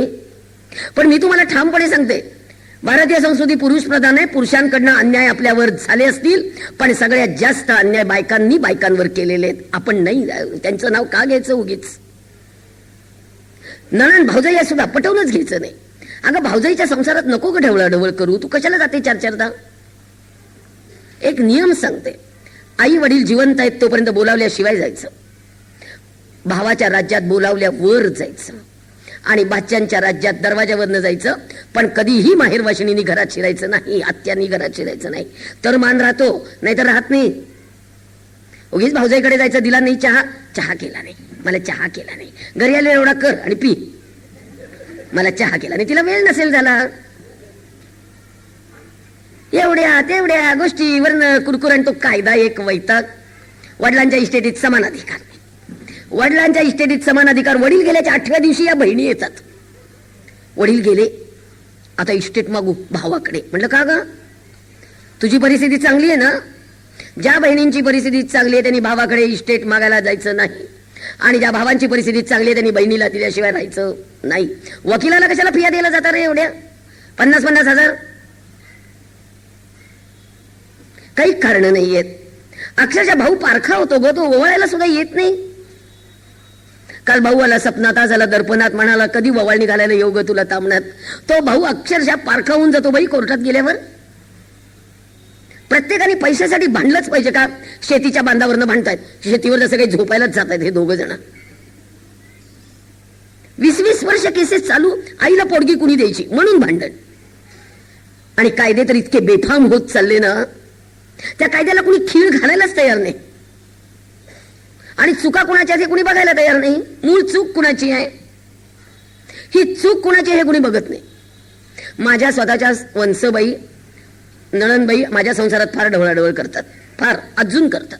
आता 70 वर्षाच्या त्या आहेत, 58 वर्षाची मी आहे. काही कारण आहे का? परवा आल्या, राहा म्हटलं 2 दिवस निवांत, मला कामं फार असतात. त्या मला म्हणाल्या की म्हणे संध्याकाळी तुझं व्याख्यान आहे ना? हो. म्हटलं मी स्वयंपाक करून जाणार आहे, तुम्ही फक्त ताट वाढून घ्या, आणि तुम्ही वाढलं नाही तर हे वाढून देतील. यांना म्हटलं प्लीज तुम्ही आजच्या दिवस वंसांचं ताट वाढा, आज संध्याकाळी व्याख्यानाला मला जावं लागेल. सगळं इतकं छान करून गेले तरी यांना म्हणतायत हल्ली हिचं फिरणं फार वाढलंय रे. हे म्हणाले हो धर्माचं काम आहे ना म्हणून. ते म्हणले नाही पण तुझं म्हातारपण एकटं. हे म्हणजे माझं एकटं कुठे? मी लिहितो, वाचतो, पेपर वाचतो, टीव्ही बघतो, मी आनंदात आहे. तरी पण शेवटी काय रे, आता नको ते डोक्यात कशाला भरवताय की तू एकटा आहेस, अरे बाबा तुझं काय व्हायचं, बसलेत ना आनंदात, मी करते ना काम. पण मग माझ्या मुलाला फोन करताय कारण म्हणतात आशुतोष तुझ्या आईचं फिरणं फार वाढलंय, आता काय करायचं रे तुझ्या बाबांचं? तो म्हणाला त्या दोघांचं कॉम्प्रोमाइज आहे आत्या, तू मध्ये पडू नको. लागलं असतं ना भांडण, नवराचं डोक्यात संशय घेणार असताना भांडणच लागलं असतं. लग्न झाल्याच्या 8व्या दिवसापासून असंच करतायत त्या. तुम्ही रेकॉर्डिंग करताय का? कॅसेट पाठवू नका बाहेर. लग्नाच्या 8व्या दिवशी त्यांनी मला फ्लॉवर चिरायला दिला होता आणि मला म्हणलं चिर फ्लॉवर. मी आपली फ्लॉवर चिरतेय. मला म्हणाले असं का चिरते फ्लॉवर? म्हटलं काय झालं? फुलं काय घेते नुसती, देठ घे की. म्हटलं देठ घ्यायची असतात का? मग असा कसा पुरेल 4 माणसांच्यात फ्लॉवर? आता नीट सांगता येतं ना. 4 माणसांच्यात भाजी पुरायची असेल तर देठासकट चिर ग. सामावून येते थोडंसं दाण्याचं कूट लावलं की. हे गोडीने बोला ना. काय करते का, कशी करते का, ओरडता कशासाठी? काही सांगायचं ते धड सांगायचंच नाही, ओरडूनच सांगायचं. शेवटी मला सासूबाई म्हणाल्या काय झालं ग? म्हटलं काही नाही, मला फ्लॉवर चिरता येत नाहीये. वंस रागवल्या थोड्याशा. तर लगेच कसा होणार माझ्या भावाचा संसार? म्हणे ही पोरगी म्हणे एक दिवस माझ्या भावाचं दिवाळं काढणार आहे. मला फ्लॉवरच्या गड्ड्याचा आणि दिवाळ्याचा काही संबंध कळला नाही हो. तोंड दिलंय की बडबडायचं, दिलंय की बडबडायचं. झालं 20 वर्षांनी माझं घर बांधून झालं. वंसा आल्या वास्तुशांतीला. आपण बायका कोण कधी काय बोललंय चुकून सुद्धा विसरत नसतो. आपल्या डोक्यात सगळं असतंच. तुम्हाला सुद्धा विचारलं ना सासू पहिल्या दिवशी काय बोलली, तुम्ही लगेच सांगणार आहात काय बोलली. ते विसरतच नाही आपण. तुम्ही यांना सुद्धा म्हणून दाखवाल तुमची आई काय मला म्हणली होती, आठवतं का? त्यांना नाही आठवत, आपल्यालाच आठवत. आल्या वास्तुशांतीला. मी म्हणणार होते त्यांना वंस दिवाळी निघालं नाही तुमच्या भावाचं घर झालं. पण म्हटलं भांडण नको. आणि खरं सांगू का, यांच्या लोकांना काही बोललं ना की यांना लगेच राग येतो. यांची बहीण दुखावली जायची, मग ते म्हणायचे कशाला ग दुखावलं, कशाला बोलायचं, जाऊ दे म्हटलं. म्हटलं गोडीने बोलावं. म्हटलं वंस घर आवडलं का? आवडलं ग, कष्टाचं चीज झालं गो बाई तुझ्या. म्हटलं वंस आज माझं घर झालं, त्यात तुमचा सिंहाचा वाटा आहे. त्या म्हणाल्या तो कसा काय ग? म्हटलं 20 वर्षापूर्वी तुम्ही मला जो काटकसरीचा मंत्र दिलात म्हणून माझं घर झालं, नाहीतर झालं नसतं. ज्याला कळायचं त्याला कळतं. बोलून का दाखवायचं? गोडीने बोला. त्यानंतर म्हटलं मी एकाही भाजीचा देठ टाकून दिला नाही हो. त्या म्हणल्या फार हुशार आहे, सगळं लक्षात ठेवतेस. आणि हे बाहेर उभारून खून करतायत. म्हटलं तोंडावर बोला ना बहिणीच्या, ते नाही बोलताय. आणि बायकांनो खरं सांगू, पुरुषांच्या हृदयाच्या पहिल्या कप्प्यात त्यांची आईच असते. आपण सगळ्या जणी दुसऱ्या कप्प्यातच असतो, बरोबर ना? त्यांच्या पहिल्या कप्प्याला धक्का लावायचा प्रयत्न कधीही करायचा नाही. पहिल्यांदा सासू जिंका, नवरा जिंकला जातो. पहिल्यांदा सासू जिंका, नवरा जिंकला जाणार आहे. आणि ती सासू जिंकणं फार अवघड काम आहे खरं. मी माझ्या सासूबाईंच्या पाठीमागे फार पळाली आहे बाबा. आई आई आई आई आई आई.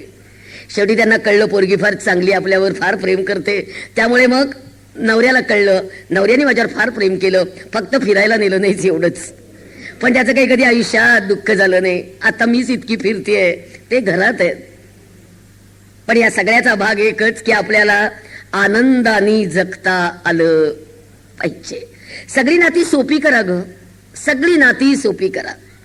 इतकी सोपी करा ना की खरंच या नात्यांना सगळ्यांना असे फुलोरे छान फुलले पाहिजे. आज कुठे काका, कुठे आत्या, कुठे मामा. मामाचा गाव हरवून गेला ग. आता मामा पुण्यात खायला घालते, तुला काय घालणार आहे? तेच बिचार कोरडा वडा खाऊन खाऊन खाऊन खाऊन कंटाळले. पुण्यात तर बायका स्वयंपाकच करत नाहीत. तुम्हाला माहिती आहे, तुम्ही काय करता मला माहित नाही, पण पुण्यात बायका स्वयंपाक करत नाहीत. पुण्यात सगळं पार्सल बांधून आणायचं. परवा मला हळदी कुंकवाला बोलवलं होतं सवाष्ण म्हणून. गेले, पूर्णाच्या 12 पोळ्या बांधून आणल्या. तो 15 रुपयाला एक पोळी म्हणे. बाप रे म्हटलं मी बाहेरचं काही खात नाही हो, मला चालत नाही. त्या म्हणजे अगो बाई खानाच्या दिवस आम्ही. म्हटलं तुम्ही पोळ्या बांधून का आणल्या बाहेरनं? हो मी आम्ही तसंच आणतो. सासऱ्यांच्या श्राद्धाचा स्वयंपाक सुद्धा केटरर आणतो. वडील पित्र सुद्धा सगळी न जेवतात ती केटररच्या हातचा स्वयंपाक जेवतात. श्रद्धा दिन म्हणून साजरा करणार आहे, नका ना जेवायला घालू. मला म्हणाल्या आजच्या दिवस जेवा. बर बाई जेवते. पुढचा प्रश्न असा पुणेकरांचा, किती पोळ्या खाणार? अरे म्हणले 4 खाणार 4. म्हणल्या मोठ्या मोठ्या असतात. म्हटलं मी मोठ्या मोठ्याच खाते 4. काय 1 किलो पुरण आम्ही घातलं ना, कितीतरी माणसं जीवन निघतात, पण स्वयंपाकच नाही करायचा. सगळं ऐतं सगळं ऐतं सगळं ऐतं. आणि हे इतकं झालंय ना की काही भांडणं माझ्याकडे येतात हल्ली. पुण्यातली, मुंबईतली, इकडची, प्रत्येक गावची वेगळी वेगळी वेगळी भांडणं. आणि ती इतकी झाली आहेत आता, छोट्या छोट्या कारणांवर नाही. परवा पुण्यातलं एक भांडण मुद्दाम सांगते तुम्हाला सगळ्यांना, लाज वाटेल, खाली मान जाईल, पण सांगते. मुलींना 4 तरी चपात्या आठवड्यातनं लाट, असं आई अजिबात शिकवत नाही. या मुलीला आतले कपडे धुवून टाक, असं आई आयुष्यात कधी म्हणाली नाही. आणि ती मुलगी पुण्यात आली, सासूबाईने तिच्या फोन केला, अपर्णाताई आमच्या डोक्यात अगदी कहर आहे. म्हटलं काय झालं? अहो सुनबाई आतले कपडे सुद्धा धुवून टाकत नाही हो. आता आमच्याकडे मोलकरणी आतले कपडे धुत नाहीत, आता मलाच धुवावे लागतात, मी काय करू? तुम्ही समजावून सांगायला या. 250 किलोमीटरचा प्रवास, एवढं समजावून सांगायला गेले. मुलीच्या आईला बोलवून आणली. त्या म्हणल्या तिला खरंच सवय नाही हो, सगळं मीच करायची नाही इतके दिवस, आता तुम्ही जरा ऍडजस्ट करून घ्या. म्हणजे ऍडजस्ट कुणी करायचं ते सांगा. नवऱ्याने धुवायचे, सासूने धुवायचे, का काय करायचं? शेवटी नवरा मध्ये पडला, म्हणला काय बावडटसारखी भांडणं चालली आहेत ग. सरळ असं कर, मला 14-15 लाखाचं पॅकेज आहे, तिला रोज एक नवीन आणू दे आणि डस्टबिनला फेकून देऊ दे, तू मध्ये बोलू नको. Use and throw. आणि सांगायला लाज वाटते, रोज 110 रुपयाचा आतला एक कपडा रोज डस्टबिनला जातो. कुणालाही लाज वाटत नाही. पैसा इतका प्रचंड झालेला आहे, कसली किंमतच नाही. आणि हे सगळे मुलींवरचे संस्कार आणि मुलांच्या व्यसनांमध्ये वाढ. काय काय डोक्यात आहे. परवा तुम्ही एका चॅनलवरची एक चर्चा ऐकलीत. तुमच्यापैकी किती बायका रोजचा टीव्ही बघतात? फक्त बातम्या. किती जणी बघतात बातम्या आणि मालिका? सगळ्याच. हिचा नवरा त्याच्याबरोबर, तिचा नवरा तिच्याबरोबर, आणि आम्हाला काळजी पडली ही राहणार कोणाबरोबर. काय काही कळतच नाही मला खरं ना, अक्षरशः अवघड. त्या चर्चेमध्ये असं होतं, एक धर्म न मांडणारी, देव न मांडणारी स्त्री आणि एक धर्म न मांडणारा आणि देव न मांडणारा पुरुष यांच्यामध्ये चर्चा की 365 दिवस बायकांना नाही, पुरुषांना देवळात जायला परवानगी, आम्हाला 48 दिवस कमी का?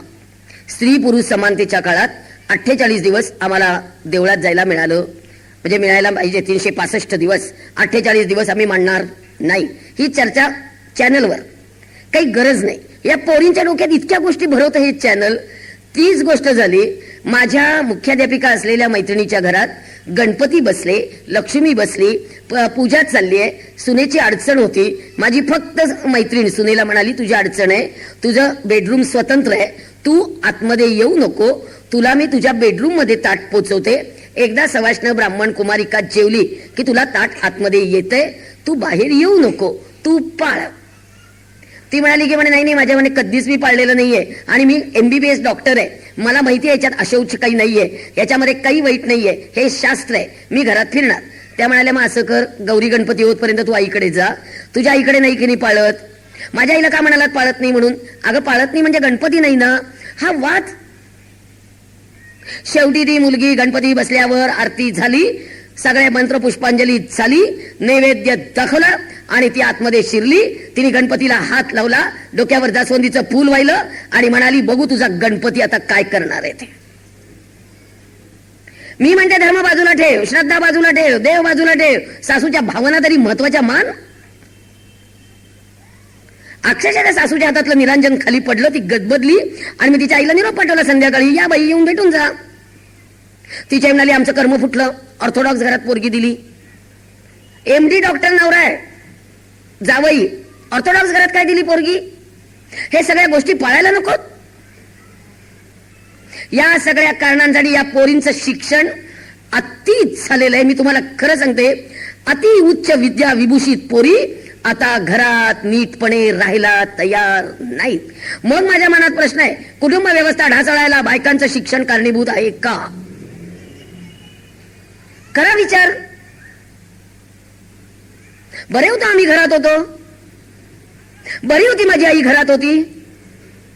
अडाणी आई घर वाया जाई. अडाणी आईमुळे कधी घर वाया गेलं नाही. सगळे इथे ज्येष्ठ नागरिक बसले, त्यांनी सांगा आपली आई अडाणी होती, आपलं घर वाया गेलं? माझ्या अडाणी आईने 50 माणसांचं कुटुंब छान सांभाळलं, पण एका डॉक्टर मुलीला 2 माणसं सांभाळणं होत नाही.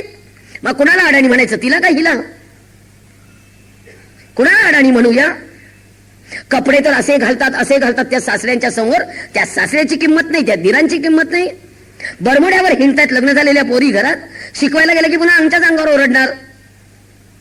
इतक्या दिवस गाऊन तरी घालत होत्या, आता गाऊन सोडलात, आता बरमुड्यावर फिरतायत.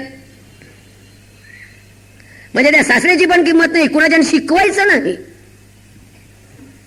परवा सांगायला मला तुम्हाला लाज वाटते, एका मुलीने बरमुडा घातला होता, तिच्या सासूने आणि तिच्या सासऱ्याने तक्रार केली. म्हटलं अगं घरामध्ये तू निदान चुडीदार घाल ना, ओढणी नको घेऊ, चुडीदार तर घाल. ऐकायलाच तयार नाही अजिबात. कपड्यांचं पण भान द्यायचंय आता, कपड्यांवर न भांडण. काही म्हणजे तुला साडी नेस म्हणायचंच नाही. परवा गेले होते पुण्यात, वाढदिवस होता 1 वर्षाच्या बाळाचा. पुण्यात गेले, सगळ्या तिथल्या बायका 2-2 वर्षाची ज्यांची बाळ आहेत, 4-4 वर्षाची ज्यांची बाळ आहेत, सगळ्या जीन पॅन्ट मध्ये आया. ते 2 वर्षाचं बाळ रडत होतं, त्याला आईला कुठे पकडावं तेच कळत नव्हतं, कारण आईला पदरच नाही. एकदा पॅन्टच्या खिशाला लोम करते, एकदा बेल्टला लोम करते, ती ओरडते ओ शीट ओ शीट ओ शीट. ही कशी आई आहे? हिला आईच्या नात्याचं तरी भान आहे का? आई चांगली नको का घरात? आणि मी तुम्हाला अगदी ठामपणे सांगते बाबा, आई जिथे बदलली ना तिथे घराचं स्वरूपच बदललं. आई आम्हाला घरामध्ये चांगलीच हवी आहे. धर्म शिक्षण देणारी आई आम्हाला आता घरात परत हवी आहे. धर्म शिक्षण म्हणजे विशिष्ट धर्माचं म्हणत नाहीये, हे सगळं कुटुंब सांभाळण्याचा जो स्त्री धर्म आहे तो सगळं पाळणारी आम्हाला आई घरात आता हवी आहे. काही शिकवत नाही का? नुसतं आपलं इकडनं काय म्हणजे काय बोलू असं झालंय मला. दिल्लीतले मशाल मोर्चे काढणं सोपं आहे, पण स्त्रीपणाचं भान बायकांना देणं किती अवघड झालं. तुम्हाला मला सांगायला खूप लाज वाटते, पण एक गोष्ट मी तुम्हाला सांगून मगच थांबेन. आज आमची आई पैठणीच्या मोहापायी इतकी चेंडू खेळतीये, गोट्या खेळतीये, उड्या मारतीये, लंगडी खेळतीये. तो नवरा पैठणी घेतल्यावर उचलून घेतोय. आई वडिलांच्या नात्याचे तमाशे चाललेत, या दोघांना कुठलीही किंमत नाही. तो परका माणूस घरात येतोय, विचारतोय ओळख कुठं झाली, लग्न कधी झालं, पहिल्या रात्री काय केलं, निर्लज्जपणे उत्तरं देत आहेत. अशी आई आणि असे बाबा आम्हाला घरात नको आहेत. धर्म संकटात, देश संकटात, कुटुंब व्यवस्था संकटात, आज सगळी माणसं संकटात असताना हे असली थेरं भारतीय संस्कृतीला नाही शोभणार. आता सांगायला मला बायकांनो तुम्हाला लाज वाटते? आम्ही सगळं सहन केलं. आमची आई 9 वारीतनं 5 वारीत आली, आम्ही सहन केलं. 5 वारीतनं चुडीदारवर आली, आम्ही सहन केलं. चुडीदारवरनं ती गाऊनवर फिरायला लागली, आम्ही सहन केलं. पण ज्या वेळेला ती ब्युटी पार्लरला बसून पुरुषांकडनं कटिंग करून घ्यायला लागली, ते आम्हाला आता नाही सहन होते.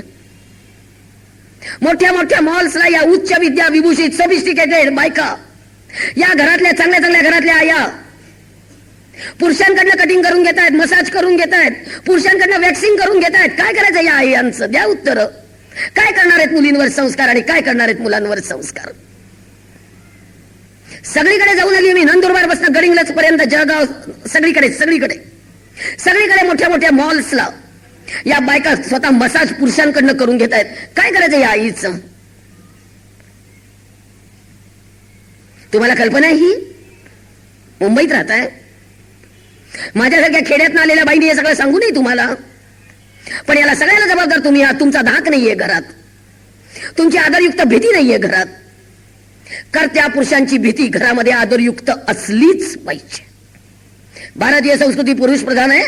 तुमची आदरयुक्त भीती आम्हाला घरात हवी आहे, पण आज धाकच नाही तुमचा. माझे वडील घरात शिरले, आम्ही पावलं वाजली तर आम्ही घाबरायचो मनापासून.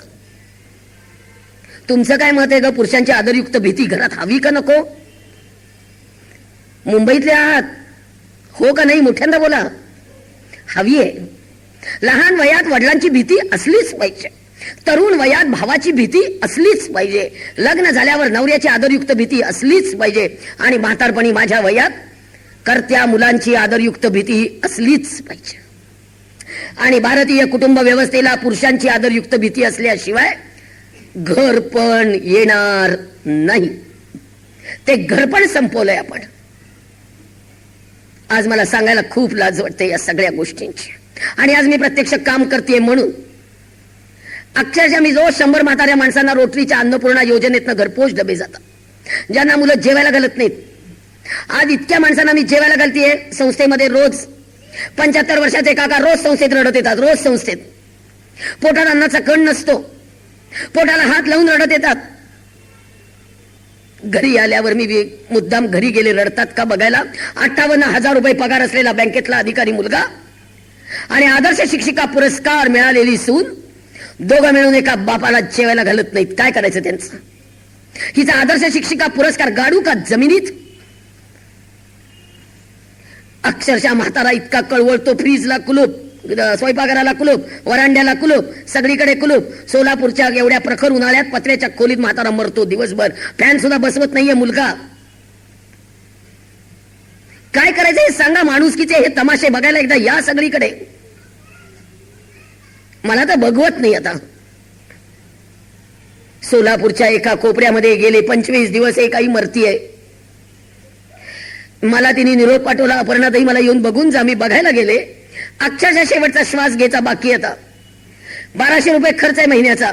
700 रुपये खोलीचं भाडं, 500 रुपये 200 रुपये आंघोळ घालणाऱ्या बाईचे आणि 300 रुपये जेवायला घालणाऱ्या बाईचे. प्राचार्य मुलगा आहे पुण्यात, 1.25 लाख पगार आहे. 100 फोन केले आणि मला सरळ सांगतोय की माझ्या महत्वाच्या मीटिंग्स आहेत, माझी कोणती तरी नॅक कमिटी यायची आहे, माझं इतकं महत्वाचं आहे, माझ्या व्हिडिओ कॉन्फरन्स आहेत, मला यायला वेळ होणार नाहीये. काही झालं तर उरकून घ्या, काही झालं तर उरकून घ्या. अपर्णाताई रोज स्मशानात जातात, रोज टिटवी उचलते.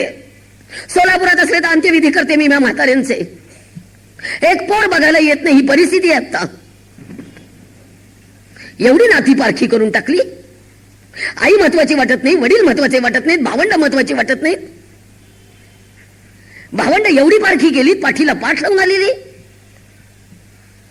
माझं माझं माझं व्याख्यानातनं मिळणार 1 रुपया मानधन, कुणाचं तरी दुखणं, कुणाचं तरी डायबिटीसच्या गोळ्या, कुणाचं तरी फी, याच्यासाठी खर्च होतो. घरात 1 रुपया नेत नाही मी. आणि मानधन आम्ही कुणाला मागत नाही मी, कारण का मी प्रोफेशनल वक्ता नाही.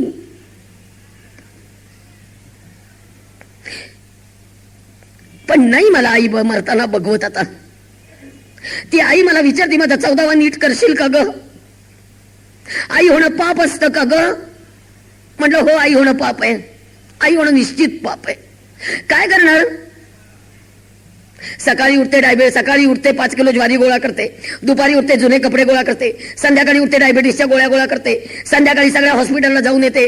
कुठे म्हातारी माणसं एकटी आहेत का ते बघून येते, कुठे माणूस एखादं एकटं असेल तर तिथं बसते, त्याचं शिशू काढण्यापासून सगळं करते. मला देवानी घाणीचं सेन्सेशन नाही दिलं, मला कशाची घाण वाटत नाही. पण एखादा म्हातारा माणूस कुणी शेजारी बसलेलं नसताना बिन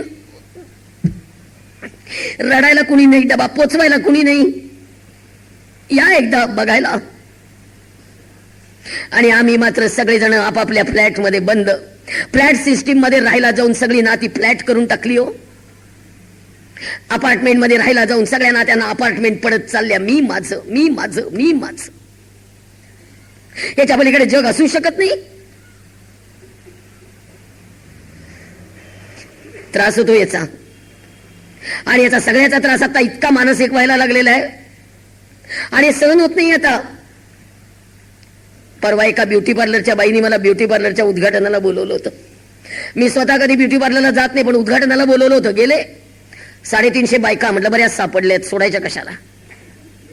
म्हटलं चेहरा स्वच्छ करण्यासाठी किती खर्च येतो. लगेच बायका 100 रुपयापासून 500 रुपयापर्यंत पॅक आहेत. म्हटलं चेहरा स्वच्छ करायला इतके पैसे, मग मन स्वच्छ करायला किती. म्हटलं मी मनाचं ब्युटी पार्लर सुरू केलंय, ज्यांना यायचंय त्यांनी या. माझ्याकडे मन सुंदर करून मिळेल, पाठी लावलेली नाही, शुल्क घेतलं जात नाही. लगेच बायका या, मनाचं ब्युटी पार्लर कसं असतो ते. म्हटलं छान असतं.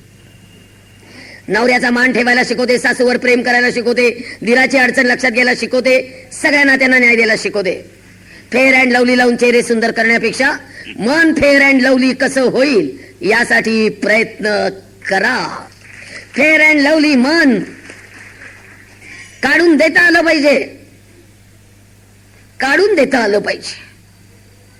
हल्ली कुत्र्यावर प्रेम फार वाढलं, माणसांवरच कमी झालं. पुण्यातल्या कुत्र्याला डॉमिनोज केक मिळतो खायला, पण आईला डायबिटीसच्या गोळ्या मिळत नाहीत. कुत्र्याच्या गळ्यात पट्टा बांधतात आणि गावभर घाणीतनं कचरा कुंडीतनं फिरवून आणतात, पण आईला देवाच्या देवळात नेऊन बसवायला यांच्याजवळ वेळ नाही.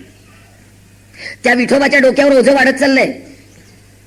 पंढरपुरात 2 आश्रम आहेत, एक देवाश्रम आणि एक वृद्धाश्रम. पंढरपूरचा विठोबा वैतागलाय. ज्यांना घराण्याचे देव नको त्यांनी देवाश्रमात नेऊन द्यायचे, आणि ज्यांना आई वडील नको त्यांनी वृद्धाश्रमात नेऊन द्यायचे. कटेवर हात घेऊन बिचारा उभा राहिला, काही करत नाही. काय करणार तो बिचारा?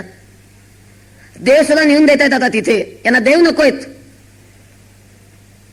कुठे जाणार आहोत मला माहित नाहीये, कुठे जाणार होते मला कळत नाहीये. आणि सगळ्यात जास्त वाईट तुम्हाला सांगते बायकांनो, आपण बायकांना आणि मुलींना आता इतकं प्रचंड स्वातंत्र्य दिलेलं आहे, इतकं स्वातंत्र्य दिलेलं आहे की आज रोज एक मुलगी आई वडिलांच्या हृदयावर पाय देऊन बिनधास्त घर सोडतीये. तिला कशाचीही किंमत वाटत नाही. तिला आई महत्वाची वाटत नाही, तिला वडील महत्वाचे वाटत नाही, तिला समाज महत्वाचा वाटत नाही, तिला धर्म महत्वाचा वाटत नाही, तिला काही महत्वाचं वाटत नाही. रोज एक मुलगी धर्मातनं बाहेर जाणारी वाचवतीये मी. माझं हे फिरणं त्याच्यासाठी आहे, खरं सांगते, आता स्पष्ट बोलतीये. रोज एक मुलगी धर्मातनं बाहेर आहे. किती पकडायची, किती बांधायची, कशी धरून ठेवू? कोल्हापूरच्या हॉस्टेलला पोरगी शिकायला ठेवली, 2.5 लाख कर्ज काढले वडिलांनी. इंजिनिअरिंगच्या 3ऱ्या वर्षाला असताना पोरगी बेपत्ता झाली. शोधली शोधली शोधली, पुण्यात सापडली. पुण्यात सापडल्यानंतर पोलीस स्टेशनला नेऊन उभी केली. पोलीस स्टेशनला माझ्या तोंडावर तिने मॅरेज सर्टिफिकेट फेकलं आणि धर्म बदलल्याचं ऍफिडेव्हिट. वडील रडून रडून विचारतात, लेकरा असं का केलं, लेकरा असं का केलं? रडणाऱ्या वडिलांकडे बघून पोरगी उत्तर देते, या माणसाला मी ओळखत नाही, याला मी आयुष्यात कधी बघितलं नाही. फरशीवर डोकं आपटून धाय मोकलून रडलेत वडील, धाय मोकलून. आणि कुठे स्टेटस मध्ये जात नाहीत ना. सगळी प्रतिष्ठा धुळीला मिळवून चालल्या कार्ट्या.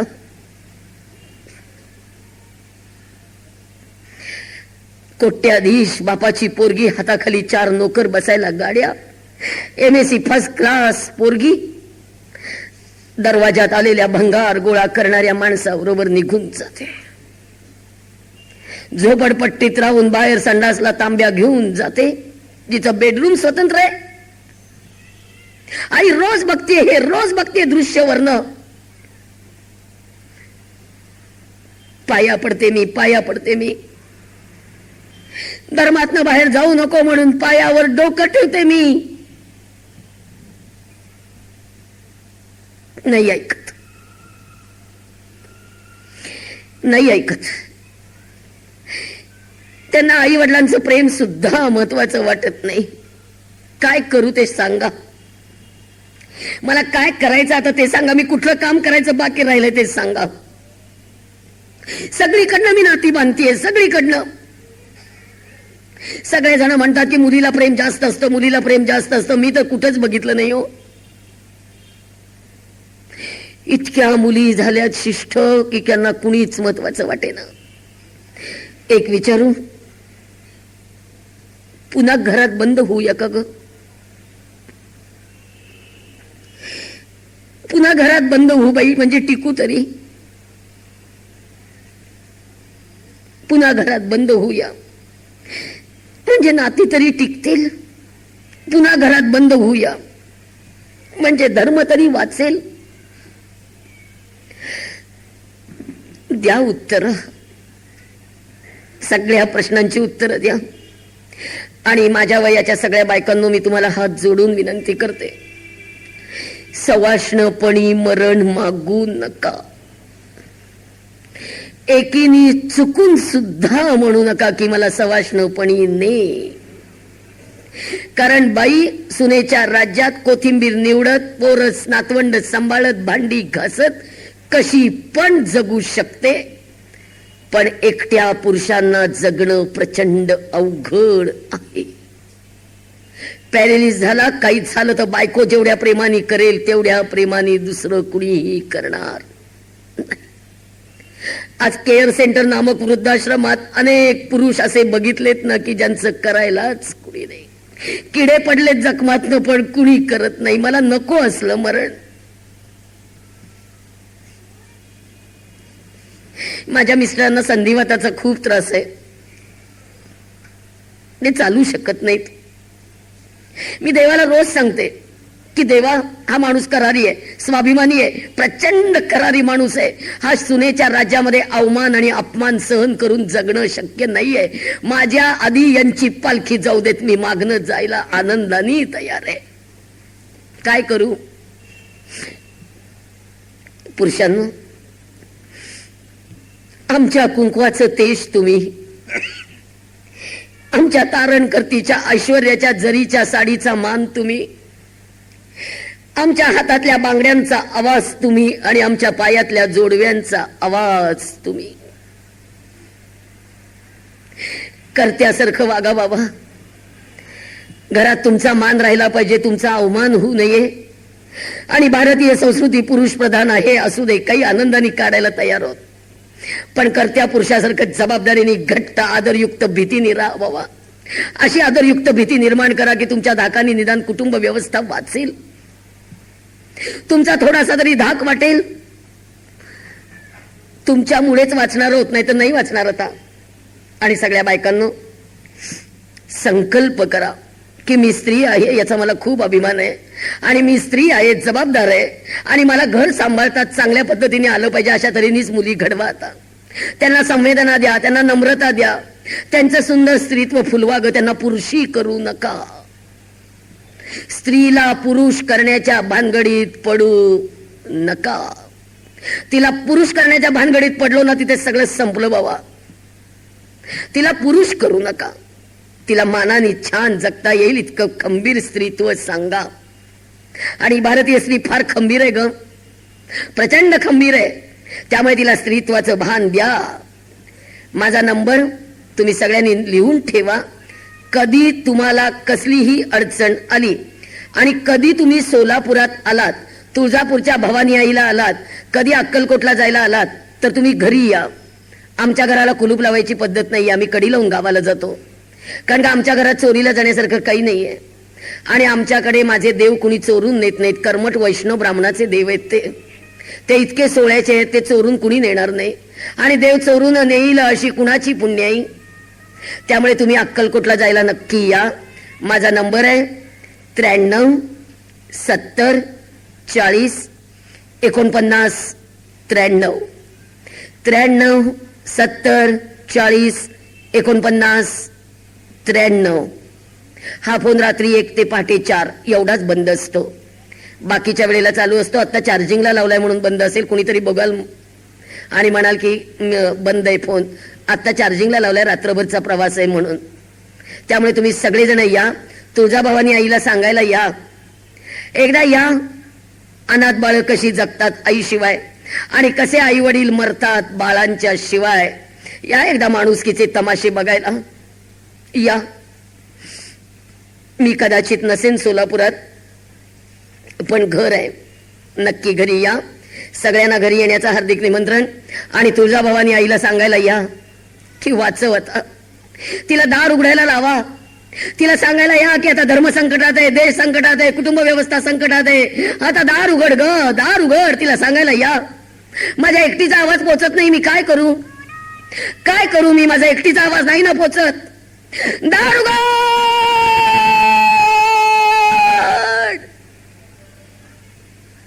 दार उघड, दार उघड, दार उघड, दार उघड, दार उघड. रोज ओरडते, रोज रोज तिचा जय जयकार आहे, रोज तिच्या नावाने ओरडते, तू दार उघडता, दार उघडता. ये टेकडीवरनं खाली. धर्मातनं एकही पोरगी जायला नको, एकही आई वृद्धाश्रमात मरायला नको, एकही पोर आई वडिलांशिवाय पारख नको. टिकव आता, टिकव आता, टिकव.